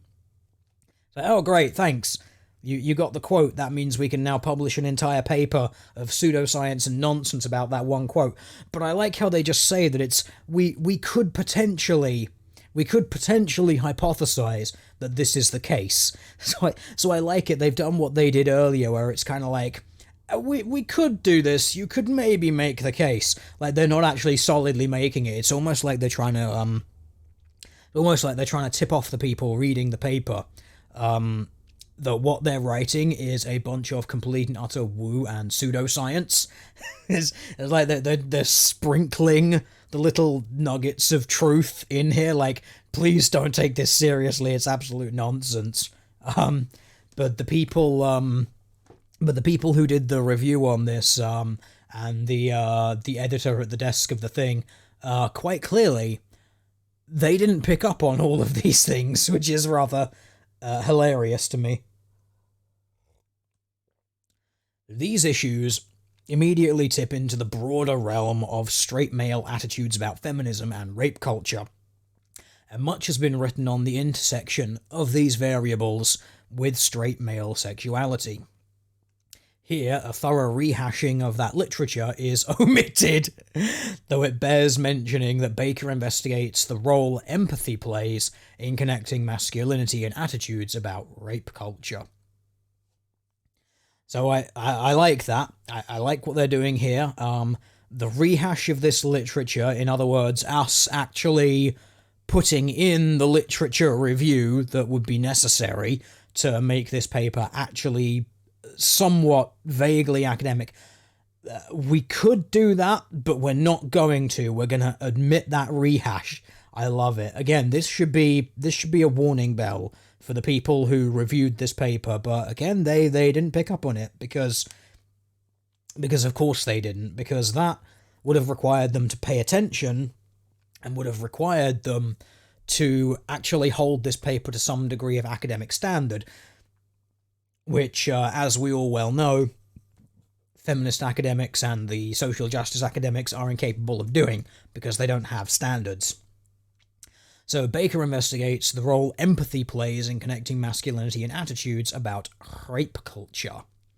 Her conclusion is consistent with the preceding theoretical developments concerning partner sensitivity, specifically, even without extending from parallel research regarding women's sensitivity to these issues. There are excellent reasons to entertain the hypothesis that receptive penetrative anal eroticism in straight men, either in masturbation or with a partner by means of pegging, can introduce relevant empathy-generating lived experiences. There we go. We've got the lived experience in there. It's my lived experience, my live journal. Therefore, this is totally legit. It's very, very, very scientific like that. These in turn can improve attitudes about feminism and concern about rape culture. So I like what they're doing here. This seems more like they're padding the word count here. So yeah, we could do these things, and we're gonna repeat ourselves a little bit here. And because they're talking about how I love this. This is such a good example of how academic feminism has worked.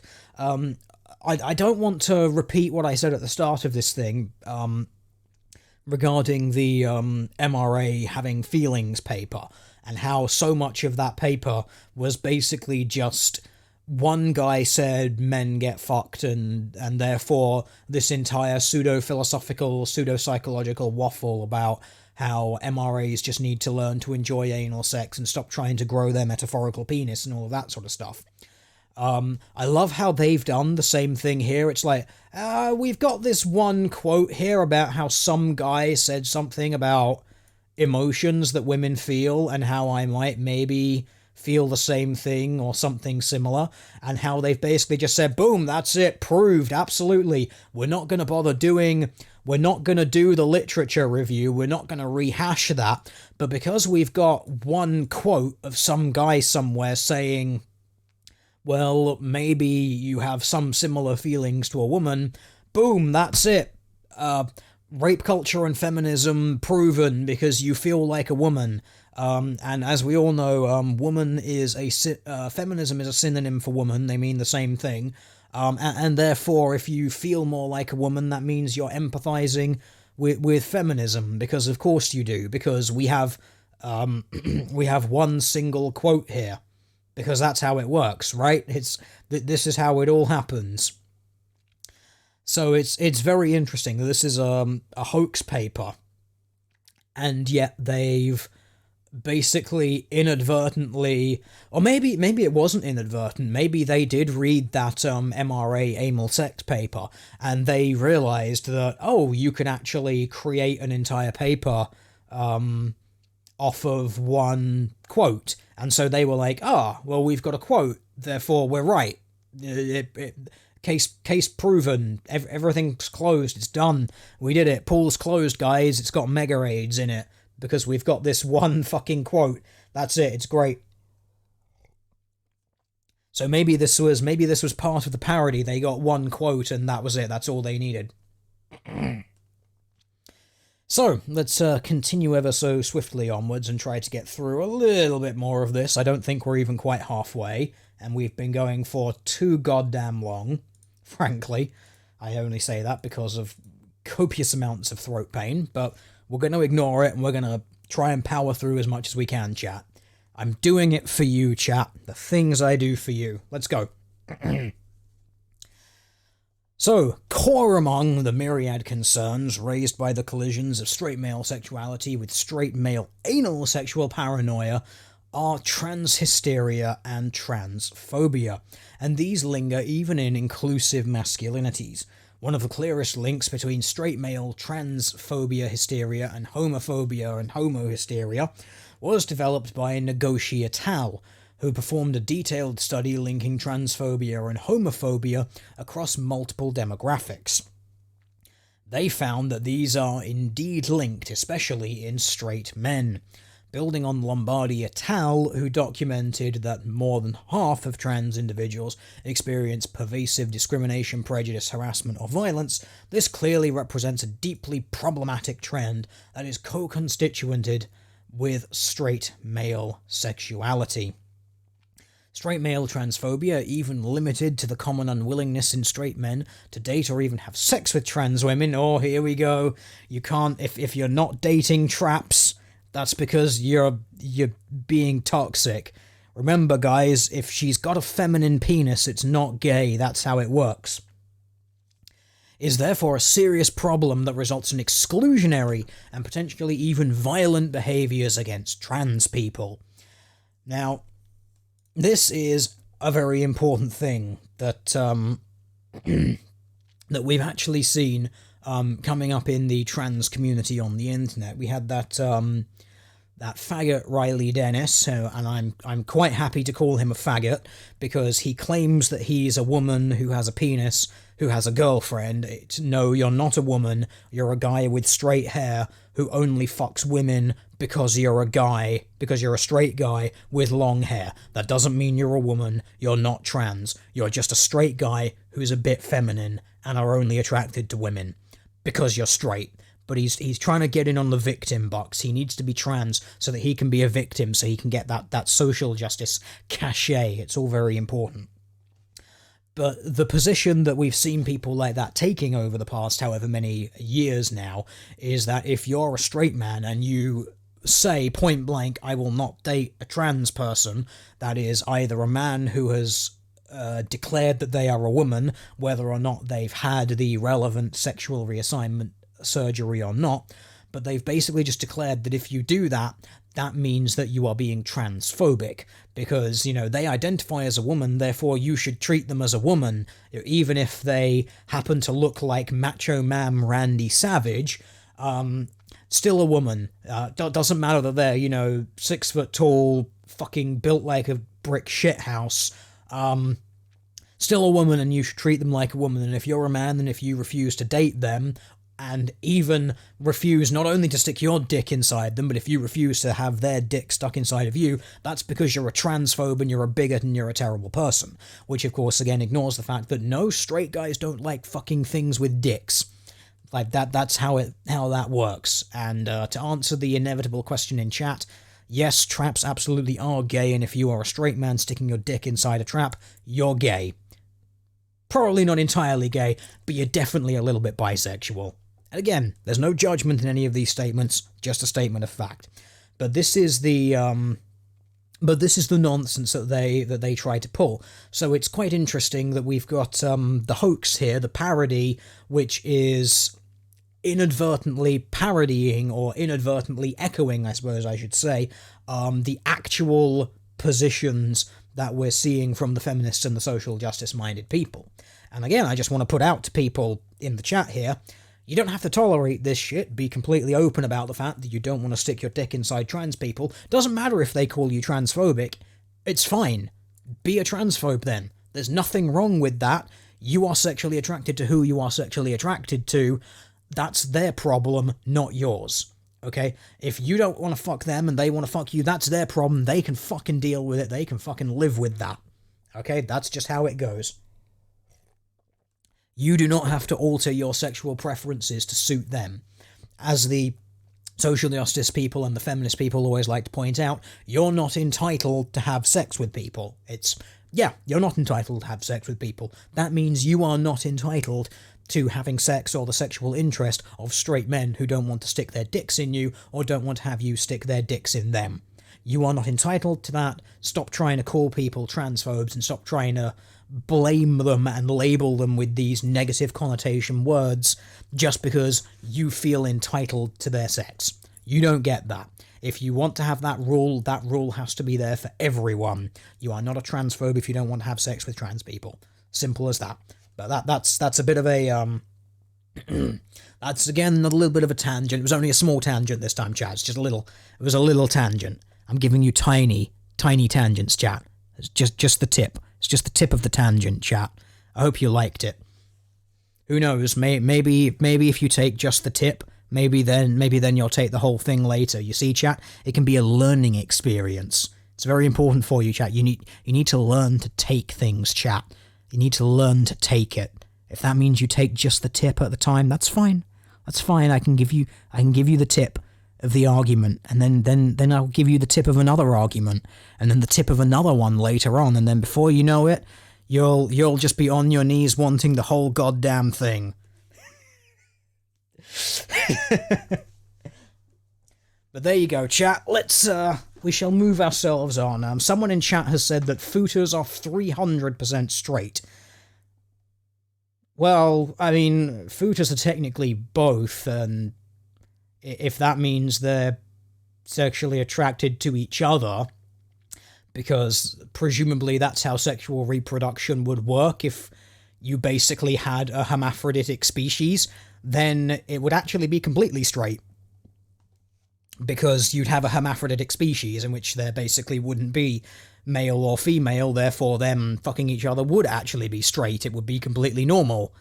But that's assuming, of course, that it was exclusively a hermaphroditic society. If, however, you get those weird footer fanboys where it's like, oh, we've got straight men and straight women and this bizarre hermaphrodite hybrid weird thing, then that's a little bit different, but that's also really, really weird and exists purely for the sexual fantasies of degenerates, and we will not cater to such things here, thank you very much. I will have you know that this is a very robust academic stream that we're dealing with here.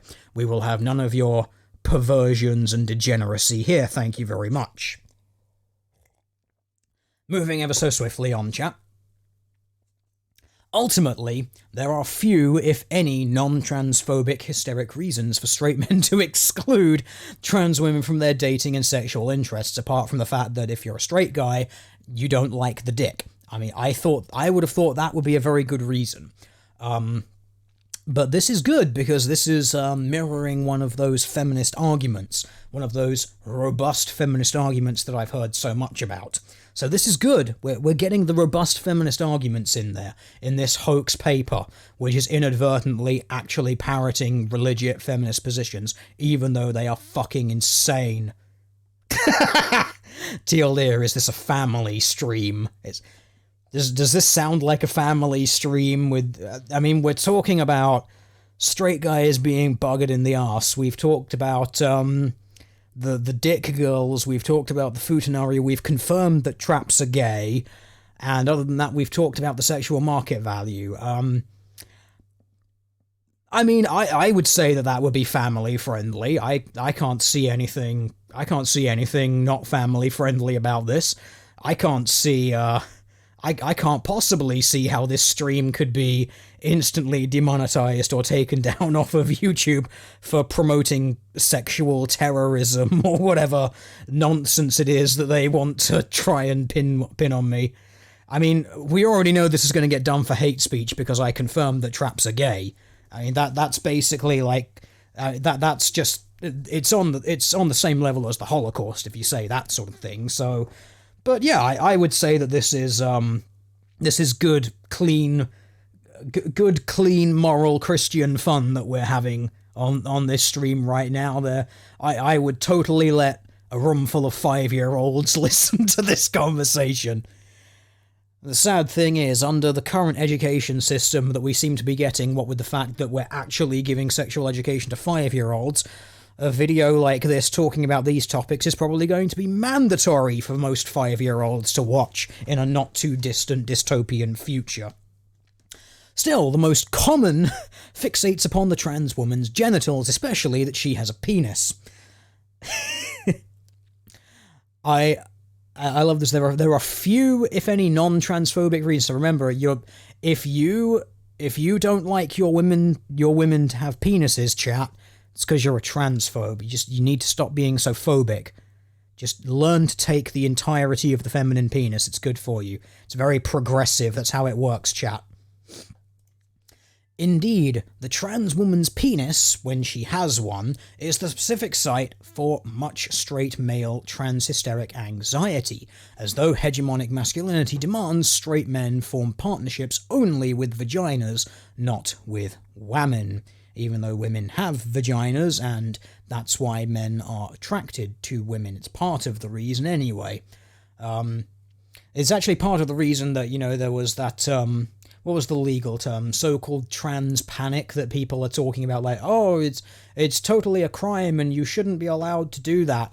But yeah, apparently some guys, when they've got someone who they think is a woman and then they pull their pants down, they're like, that's a penis. And they suddenly like lose their shit and they're like, this is not what I signed up for.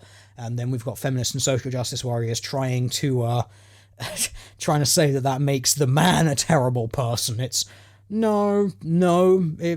When you get into relationships like that, you sign on for certain things, and that being a penis was not one of the things that you signed on for.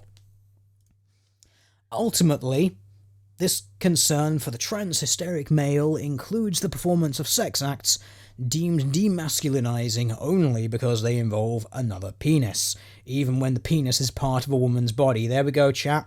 We have, the feminine penis has been confirmed. The hoax papers have got that in.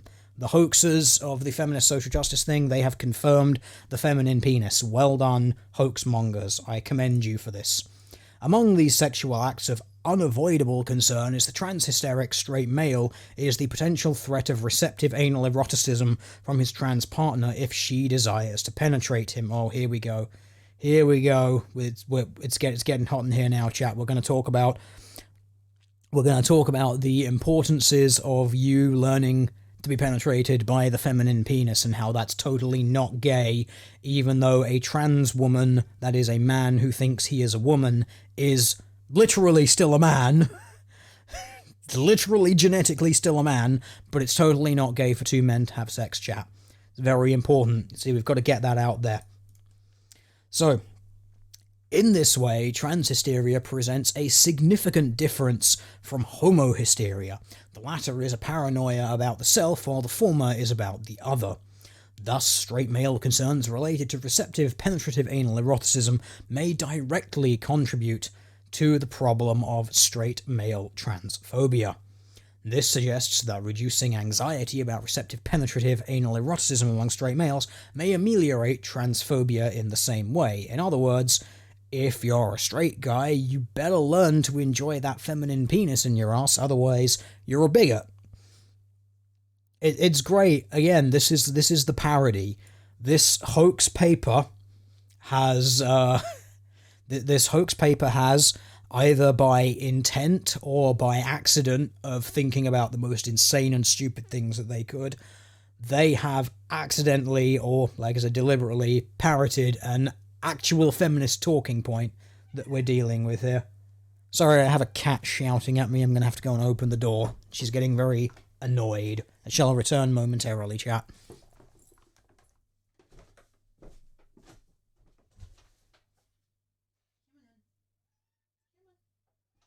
Yes.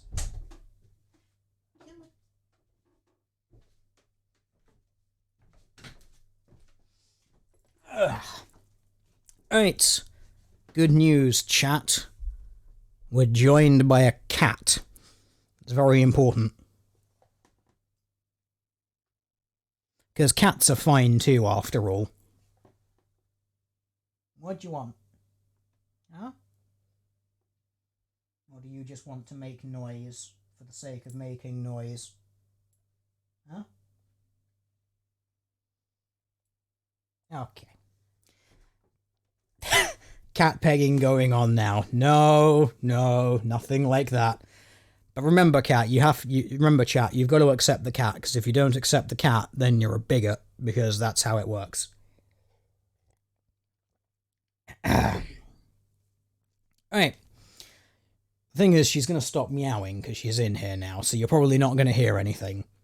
Oh yeah, speaking of cats, actually, for those interested in the chat, because people are always interested in this sort of thing, I actually have 2 cats.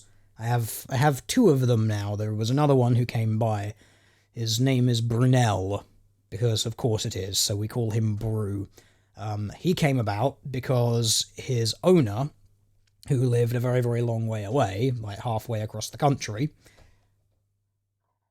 Sorry, Bar wants to go out now, again. Like, I can't have a closed door in order to make this room, like, soundproof to stop getting noise in, so she has to go out. I shall return again.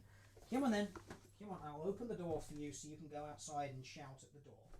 Again. Okay? Come on. Go. There you go.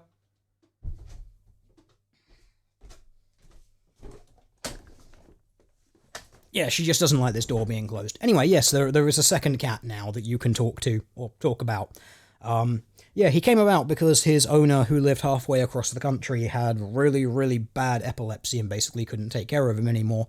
So he came to live with me now, because there was no one around there who could look after him, and there was mention of someone basically saying, oh, well, if no one's going to look after him, I'll take him to a vet and get him euthanized. To which my response was basically, you can fuck right off with that.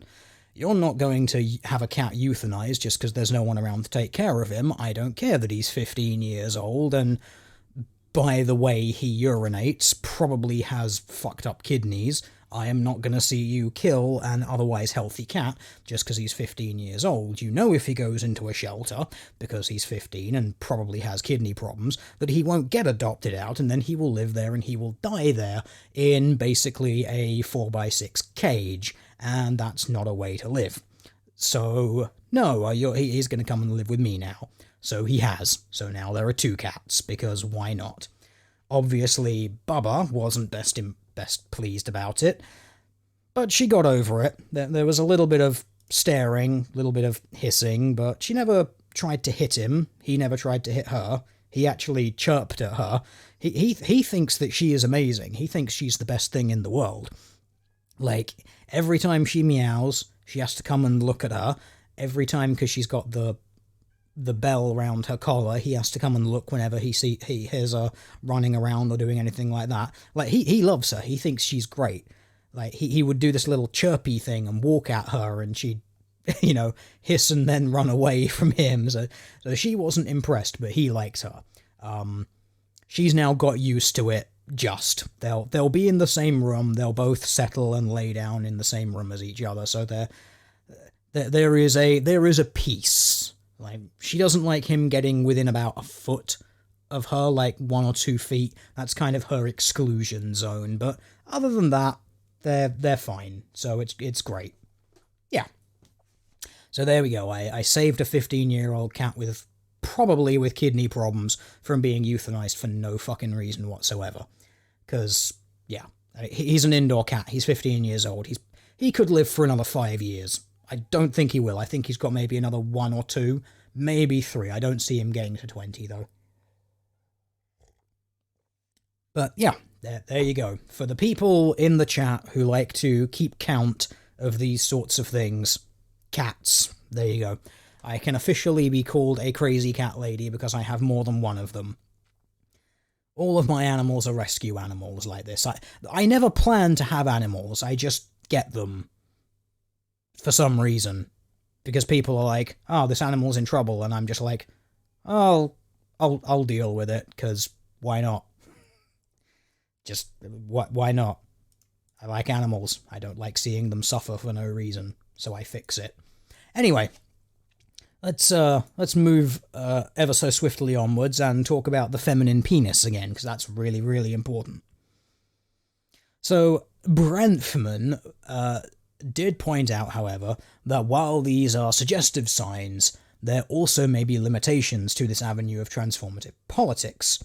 They note, as Bramfman and that person have written, exploring anal pleasure does not automatically transform straight men's politics or their treatment of sexual and gender minorities. In fact, if anal pleasure does indeed lose its cultural association with homosexuality and feminization, this decoupling may simply free straight men to explore it without critically questioning their own oppressive beliefs about gender and sexuality. It is upon these grounds that they make the recommendations that inform this study. We suggest that the destigmatization of anal pleasure at least has the potential to open space for critical questions and dialogues about gender and sexual orientation that would previously have been silenced. From a social justice standpoint, we believe that even as decreased homophobia opens space for straight men to experience with previous homosexualizing activities like anal eroticism, so in turn may increased understanding of anal pleasure help reduce stigma projected onto gay, bisexual, and other queer-identified men. In openly discussing all men's capacity for anal pleasure, receptivity, and penetratability, young men might question accepted gender norms and the stigmas of emasculation, deviance, and dirtiness that are so often used to degrade it. So, interesting point here. It's still, again, the sexuality is a social construct, because everything is a social construct, and we're still basically relying on that one quote from earlier, that because one guy mentioned that thing about emotions that one time, this means that if straight men learn to enjoy the sodomy, that means that they will somehow become more empathic for all of these other things. Which of course then plays into the feminist inadvertent stereotype that straight white men are, of course, sociopaths or generally psychopathic, because they can't ever truly empathize with things. You know, they lack the mirror neurons and all of that sort of stuff, which is, of course, completely and utter nonsense. You don't have to experience the same things that other people experience to be able to empathize with them or to sympathize with them, to basically say, hey, that thing's happening to that person over there, I don't particularly feel like that's a good thing, or, you know, I'm okay with that sort of thing. Like, it's, they sort of seem to think that that's an impossibility for straight men, especially straight white men, which of course is stupid. Chat says, gonna be honest, this is making me depressed. Let's talk more about cats. Like, do we have to talk more about cats? Like, I know my cats are great. One of them is great, the other one's a bit shit, but one of them is awesome. You want to talk about my cats, though? You can if you like. You can do that in chat. I notice you do have a cat with the laser eyes for the screen image, so you can talk about that if you'd like. Because why not? It'd be fun. It means we get to stop talking about the feminine penis and how, as a straight man, if you don't enjoy the feminine penis, that makes you a bigot. So you better learn to enjoy the feminine penis. I can see why you'd probably want to avoid talking about that too much. So we've got a methodology here. I want to see how much further we've got on this. Because I'm kind of... Okay, I'll leave off the discussion part at the end, I think. But I want to sort of try and get through this before my voice completely gives out. We've been going for, what, an hour 40. I'm definitely not going to be able to last 2 hours from this. The last The last hour has been pretty uncomfortable and painful, actually, so I don't really want to do much more than this. So the methodology, well, we know what the methodology is. They did a questionnaire with a very, very small number of people, 13 men. So we really don't need to read anything more about that, because we know this is just going to be them describing. Oh God, I was about to say it. They interviewed 8 straight, 2 bisexual, and 3 gay men. So remember, this is talking about how straight men challenging straight male homohysteria. 5 out of the 13 people that they interview with this are not straight. Again, this should be something that the peers at the peer review thing should actually have picked up on and basically said, look, this is a massive methodology problem with your study, so you really need to go away and basically redo the entirety of this. But they're not going to, because again, it's pulling the correct pseudoscientific lines, so they're going to be totally okay with it. So that's very interesting. But I like again that they're talking about here. Because we had a really small number of people, we can't actually draw anything from this, but of course they're going to anyway, because they need to. I just quickly, while skimming over this, I read this thing here, which sounds quite amusing because they mentioned the snowballing. So given the intimate nature of the interviews and the subject matter, subjects were recruited through word of mouth via a snowball sampling method, extending from a social network in Portland, Oregon, which should really surprise no one that that's what they're claiming to have done, as you recruited acquaintances and partners of acquaintances. And believe it or not, actually a snowball methodology is actually a completely legitimate way of doing these sorts of things, because it basically just actually allows you to get people who are somewhat reliable. Because, if they know someone who's in the study, then they're more likely to participate themselves. So it's actually completely fine that they do this. Whether or not they actually did interview people or not, I don't know. But we're going to be going into the lived experiences of this qualitative analysis. Because remember, there's no such thing as quantitative data when it comes to the social so-called sciences. Everything is my lived experience. Now remember, there is no problem with qualitative information. It can be used very well to back up quantitative information and is something you should take into consideration. However, when you're dealing with a study such as this, just taking it by itself, it really can't tell you very much. And as the hoaxers even themselves say, we've only got 13 people, so it basically proves absolutely fucking nothing. But remember, this still got peer reviewed and taken in because it's fine. Quantitative information, qualitative information, 13 people. This is absolutely fine. This is science. Obviously, there's nothing wrong with this. Yeah, they didn't. Yeah, I'm about 99% certain they didn't actually interview anyone. But that's kind of by the by. The fact that the problems of the methodology like this exist and it was peer reviewed, it wasn't desk rejected, it was peer reviewed and then published, is again just a really, really bad indictment of the Sexuality and Culture journal. It just kind of proves you how low the bar is for this. Hoaxer, oh thank God. Yes, chat, this is a hoax paper. You might not have seen. Why didn't I say so sooner? I said at the beginning of the thing, and I've said it throughout, probably just not for a while now. No, this was one of the retracted articles that came by as part of the grievance studies thing. I'm going through it because I like to see the arguments that they make and how they inadvertently actually while trying to parody feminism and write things that make no sense, they actually inadvertently end up writing really, really good feminist papers, which tells you how much feminism is complete and utter nonsense, and how much social justice is absolute nonsense when it comes to these sorts of things. So we don't need to do that. I just want to see what questions they were asking, because I need to get to the end of this, because my throat will not survive for very much longer of this. So, questions were, how would you describe your sexual orientation? Straight, gay, bisexual, or something else? How would you describe your political orientation? Because that's very important. I'm expecting all of them to say liberal. Or I would if they actually asked people, but it would be interesting to see what they say, especially talking about Portland, Oregon. If 100% of them aren't saying like gay or bisexual and liberal, I would be very surprised.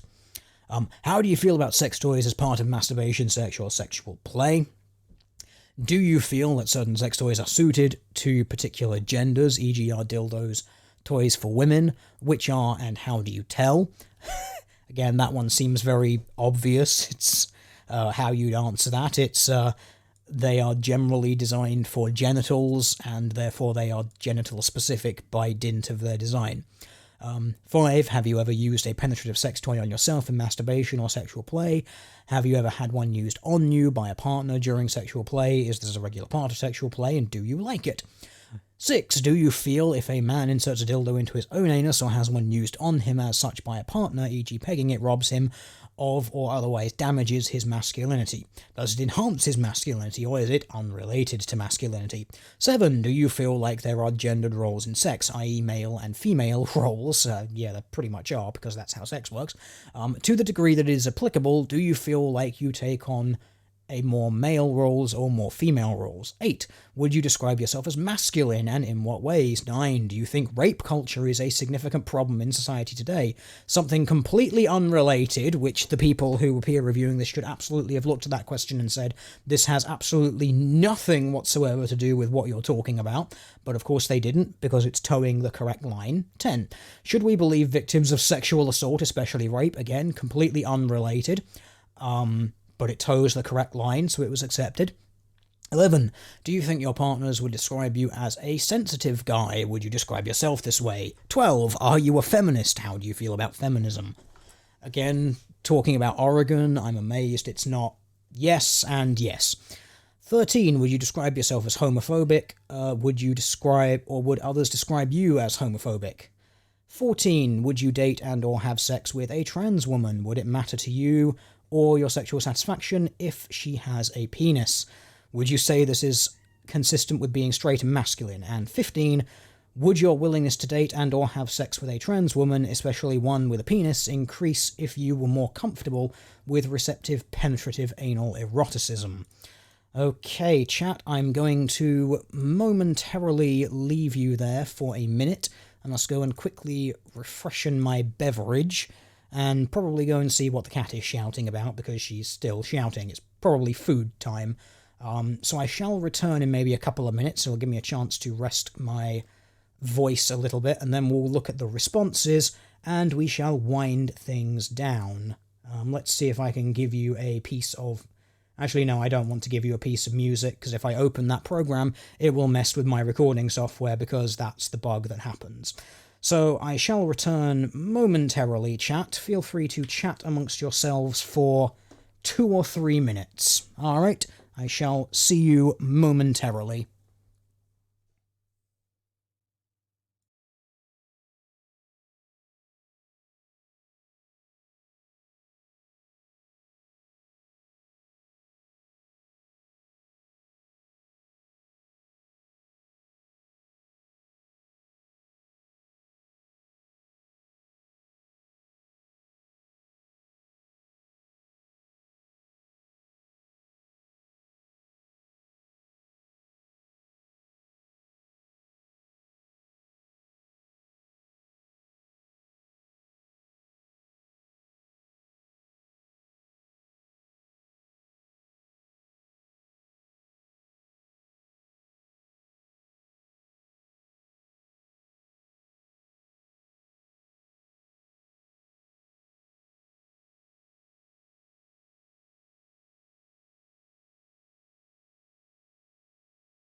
Alright, there we go, I have returned. Apologies about that, chat. I was ill prepared. I did not have a bottle of water with me here. Don't worry, chat, you have not been abandoned. I know it might have felt that way, but you haven't, don't worry. So, we need to continue ever onwards with this. So those were the questions which were asked. As you can see, there's quite a lot of these questions which, frankly, have absolutely nothing to do with these, with the thing that they're trying to prove. So, especially these questions here regarding feminism and rape culture and whatnot. None of this stuff has anything to do with talking about rates of so-called penetrative play or anal play or anything like that. But of course, they're putting them in, and the reason that these are getting through in this sexuality and culture journal, the reason that this is sort of getting through is because it's towing the correct line. It's putting out the it's putting out the feminist social justice line. It's towing the correct thing. So that's going to be why these are in here. These are basically like, putting up, it's putting up the flag and saying, oh look, we're totally on your side, guys, so accept this thing, even though it's got absolutely nothing to do, it's got nothing to do with what they're trying to prove. It's just there basically as a virtue signal from the authors to the people at these journals to say, hey, look, we're on your side, so it's totally fine.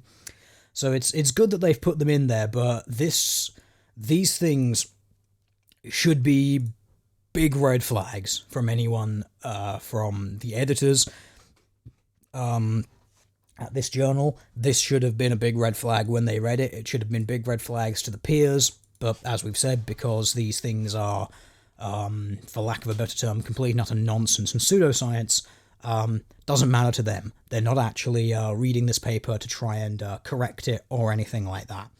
They're not actually trying to improve it. It's basically just, hey, does your paper conform ideologically to us? Yes, it does. Well, it's getting in them. So, we'll see what the responses were, and then we'll probably wrap it up there. It depends if the discussion has anything really, really interesting in it, but I'll see when I get there. I'll do that skim reading thing that I do while we're talking, and I'll see if there's anything good there. Academic from chat. Hey, we like pegging. Please don't hurt us. Stinky armpit, pink head, mummy. It's the academics. Yeah, that sounds about right because, well, that's what they're doing. They're proving their progressive credentials. So, responses. Interview subjects included 8 straight men, 2 bisexual men, and 3 homosexual men, all of whom are open about their sexualities. Again, this should be a red flag to the people reading this study. This is challenging straight male homohysteria, transhysteria, and transphobia.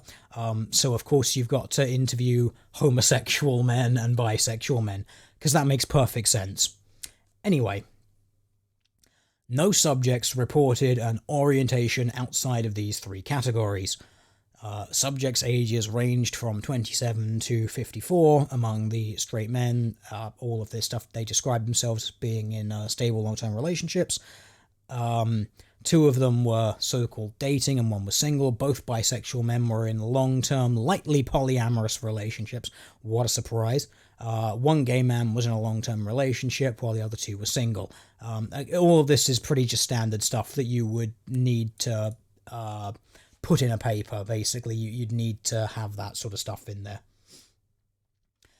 In order to minimize a potential bias in the study, they aim to recruit diversity of political orientation. This has absolutely no particular bearing. I don't want to say absolutely no bearing, but it's not really something that particularly matters. They're kind of hoping that basically liberals are friends with liberals and Republicans are friends with Republicans. But the problem with that and using a snowball method is you're in Portland, Oregon. What do you think's going to happen? Anyway, despite screening potential subjects for this reason, political orientations participants still skewed towards progressive. Yeah, Portland, Oregon, what a surprise.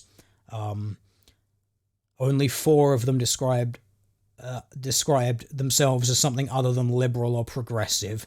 3 used libertarian, and there was 1 socially conservative. Yeah, what a surprise. Again, Portland, Oregon, if they're making this up or if they're actually interviewing people, this sounds about right, because Portland, Oregon.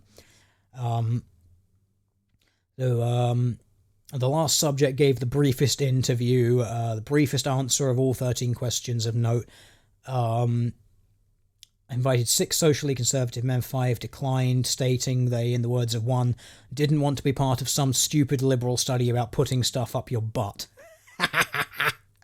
What a surprise. I mean, again, whether that is genuine or something that they have made up, that's just hilarious that they were able to get that into this peer-reviewed paper. But again, because of Sexuality and Culture, the interdisciplinary journal of absolute feminist and social justice pseudoscience, they're going to read something like that, and they're going to be like, oh yeah, that's totally what a conservative would say, because, you know, they're horribly evil, racist, sexist, blah, blah, blah, blah, blah. So it plays into the stereotype. It's signaling the virtue that they need to signal. So that's good. That's how you're going to get this hoax past the peer reviews, by signaling the virtues. But that is a quote for the ages. I don't want to be part of some stupid liberal study about putting stuff up my butt. That's fantastic. Anyway, I want to see the answers, because the answers are fun. So they all subjects express positive attitudes towards sex toys. What a surprise. That would be, leverage saliency theory would probably say something about this, and actually the application of leverage saliency theory would pretty much invalidate any information from this, because they've basically just admitted that by the application of leverage saliency theory, that their subjects are inherently biased, because only people with an interest in the use of sex toys for anal sex in men would bias this. Like, what a surprise. Only people who are actually interested in that sort of stuff want to take part in the study, and normal people, you know, the normal reaction is to say that they don't want to take part in the stupid liberal study about putting stuff up your butt. So again, leverage saliency theory and the application of that social scientific theory that feminist and social justice warriors hate, because it basically destroys most of their data, especially the 1 in 3 and 1 in 4, 1 in 5 sorts of figures. Yeah, what a surprise. Basically, they just say that because of the topic, they've biased their own sample size, which yet again basically says your information is completely and utterly useless. So what a surprise. They're all generally positive about it. They're fine. Yeah, it's basically all good from them. So 2 gay subjects, both bisexual men, they regularly use it. What a surprise. 2 straight subjects tried it once to see if there was anything they were missing out of. Only 3 of them regularly used it. Now, the 4 straight subjects who had not used one on themselves, 2 mentioned being willing to try under the right circumstances, 2 adamantly refused. This is all fine. One of them called it gross and emphatically phrased it, that hole is exit only, there's poop up there. This is meme tier. This is meme tier responses. Again, whether they actually interviewed people or not, this is meme tier responses, which is hilarious. One of them said, I didn't like it much, frankly. I had high hopes, but it mostly just felt like taking a shit that never ended. Wasn't really pleasurable. That is fucking hilarious. This is the wonderful thing about qualitative interviews like this. People say really stupid things like this, and you actually get to publish them. But Yes, what a surprise that again this all gets accepted, even though they filled it with meme tier stupid arguments. There's poop up there. Academia current year, says the chat. Yeah, that's pretty much how it goes. Honestly, this is something that we pretty much expected. That there's not really a whole lot of point going through much more of this data, because it's not going to demonstrate anything. I am about 99% sure that this is made up anyway. See if there's any more amusing things. So one of them, who consistently expressed staunchly feminist attitudes, and was really enthusiastic about butt stuff, said, "I play with anal toys a lot and experiment a lot. I have even hurt myself with toys that are too big or too dry. Portland, Oregon, ladies and gentlemen, I play with anal toys a lot and experiment a lot. I have even hurt myself with toys that are too big or too dry." Academia, ladies and gentlemen, current year. When asked if it's got associations with rape, they said, yeah, it can make you realize how bad a rape has been, especially anally. Not so amusing, but that is a quote for the ages right there. Hurt yourself with toys that are too big and too dry. The socially conservative subject unambiguously indicated the most overtly negative attitudes about it, and had negative views about feminism, which he called man-hating, and rape culture, which he labelled as a liberal myth. Rape culture is a liberal myth. Who had anything interesting to say about homophobia? Gay and bisexual subjects laughed and said, "Because I'm not straight." Yeah, what a surprise. All 8 straight subjects denied it, including the social conservative, indicating significant cultural inroads in inclusive masculinities.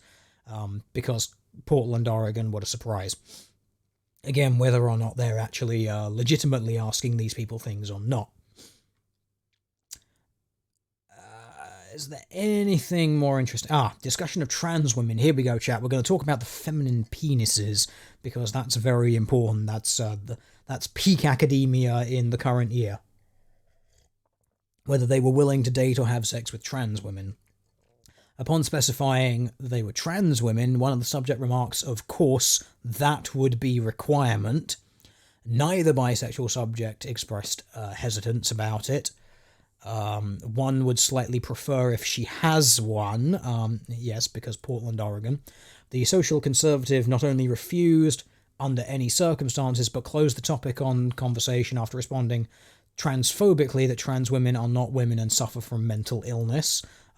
This I'm pretty damn sure is just the virtue signaling of the hoaxers, so that they can definitely get this thing through the peer review, because, of course, when queried about trans women with penises, he initially insisted so-called ladyboys and chicks with dicks are not women, they're dudes with a mental problem. He refused to entertain it, calling it messed up.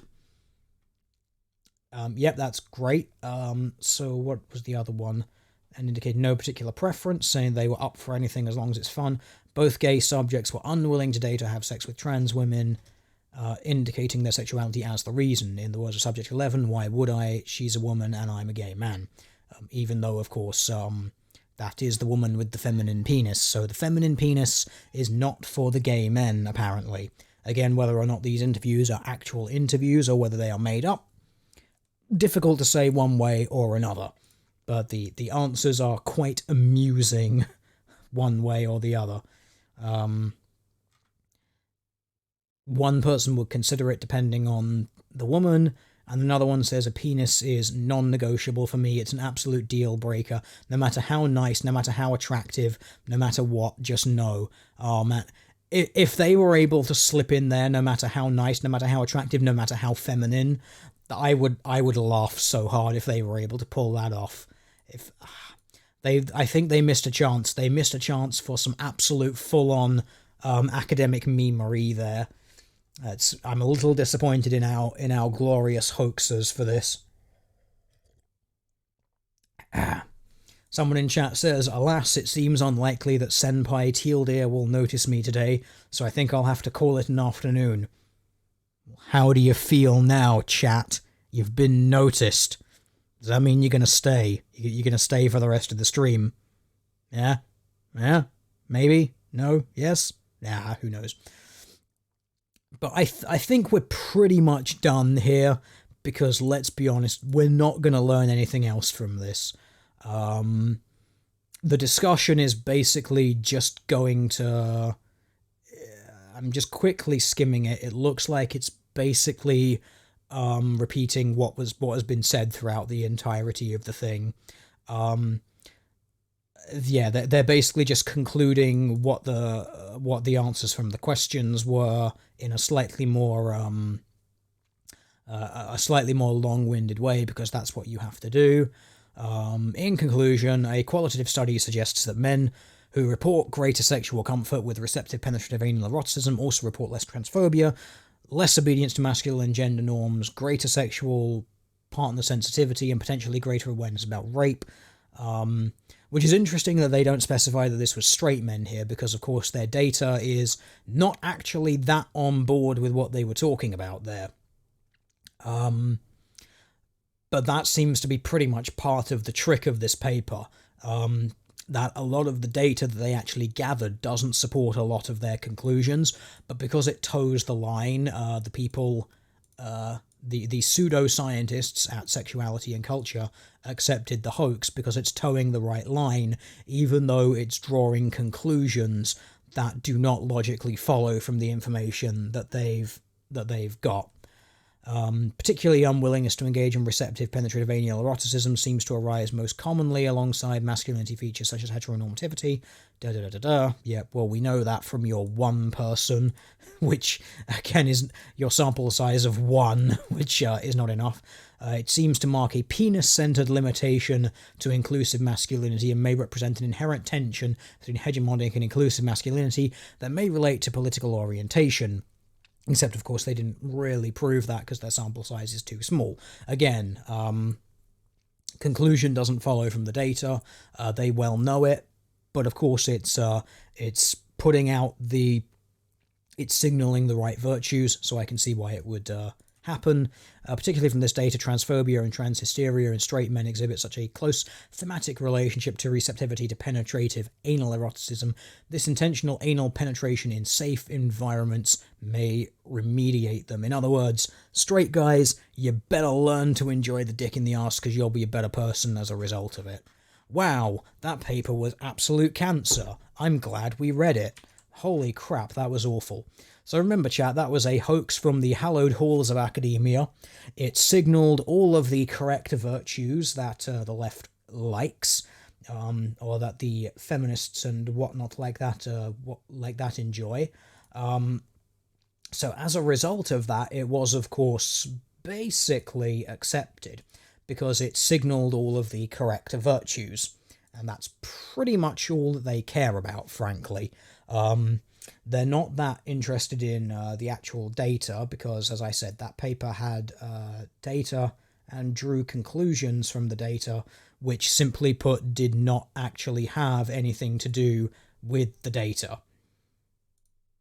But because it signaled all of the right virtues, it had the correct bent to it, especially the pointless question about rape culture and all of that sort of stuff. Like I said, it had all the correct, it just had all the right things. It ticked all of the right boxes. So that's pretty much it, actually. I think we're more or less done. Unless chat has anything particularly interesting to add to this, I will stay and chat with you for a very, very short while. Like I said, my voice is basically completely given out at this point, in case you can't tell. In case you haven't been able to tell for the last, about hour and a half. Apparently I can only talk reliably for about 30 minutes these days before it becomes absolute agony, but we've forced it out just for you, chat. So, does anyone have any wonderful pearls of wisdom? 3-hour stream on a hoax paper about butt sex. Love it. It was only a 2-hour stream according to YouTube. I could not do a 3-hour stream. I would actually die if I tried to do that. Fecal matter is a vector for all manner of disease. Yes, it is. This is absolutely why. The anal should either be something that you avoid or it should be something that you definitely play safe with if you're going to.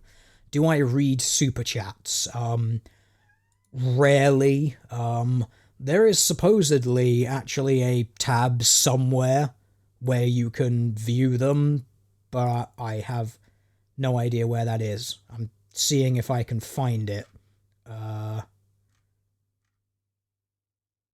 I can see just the chat window.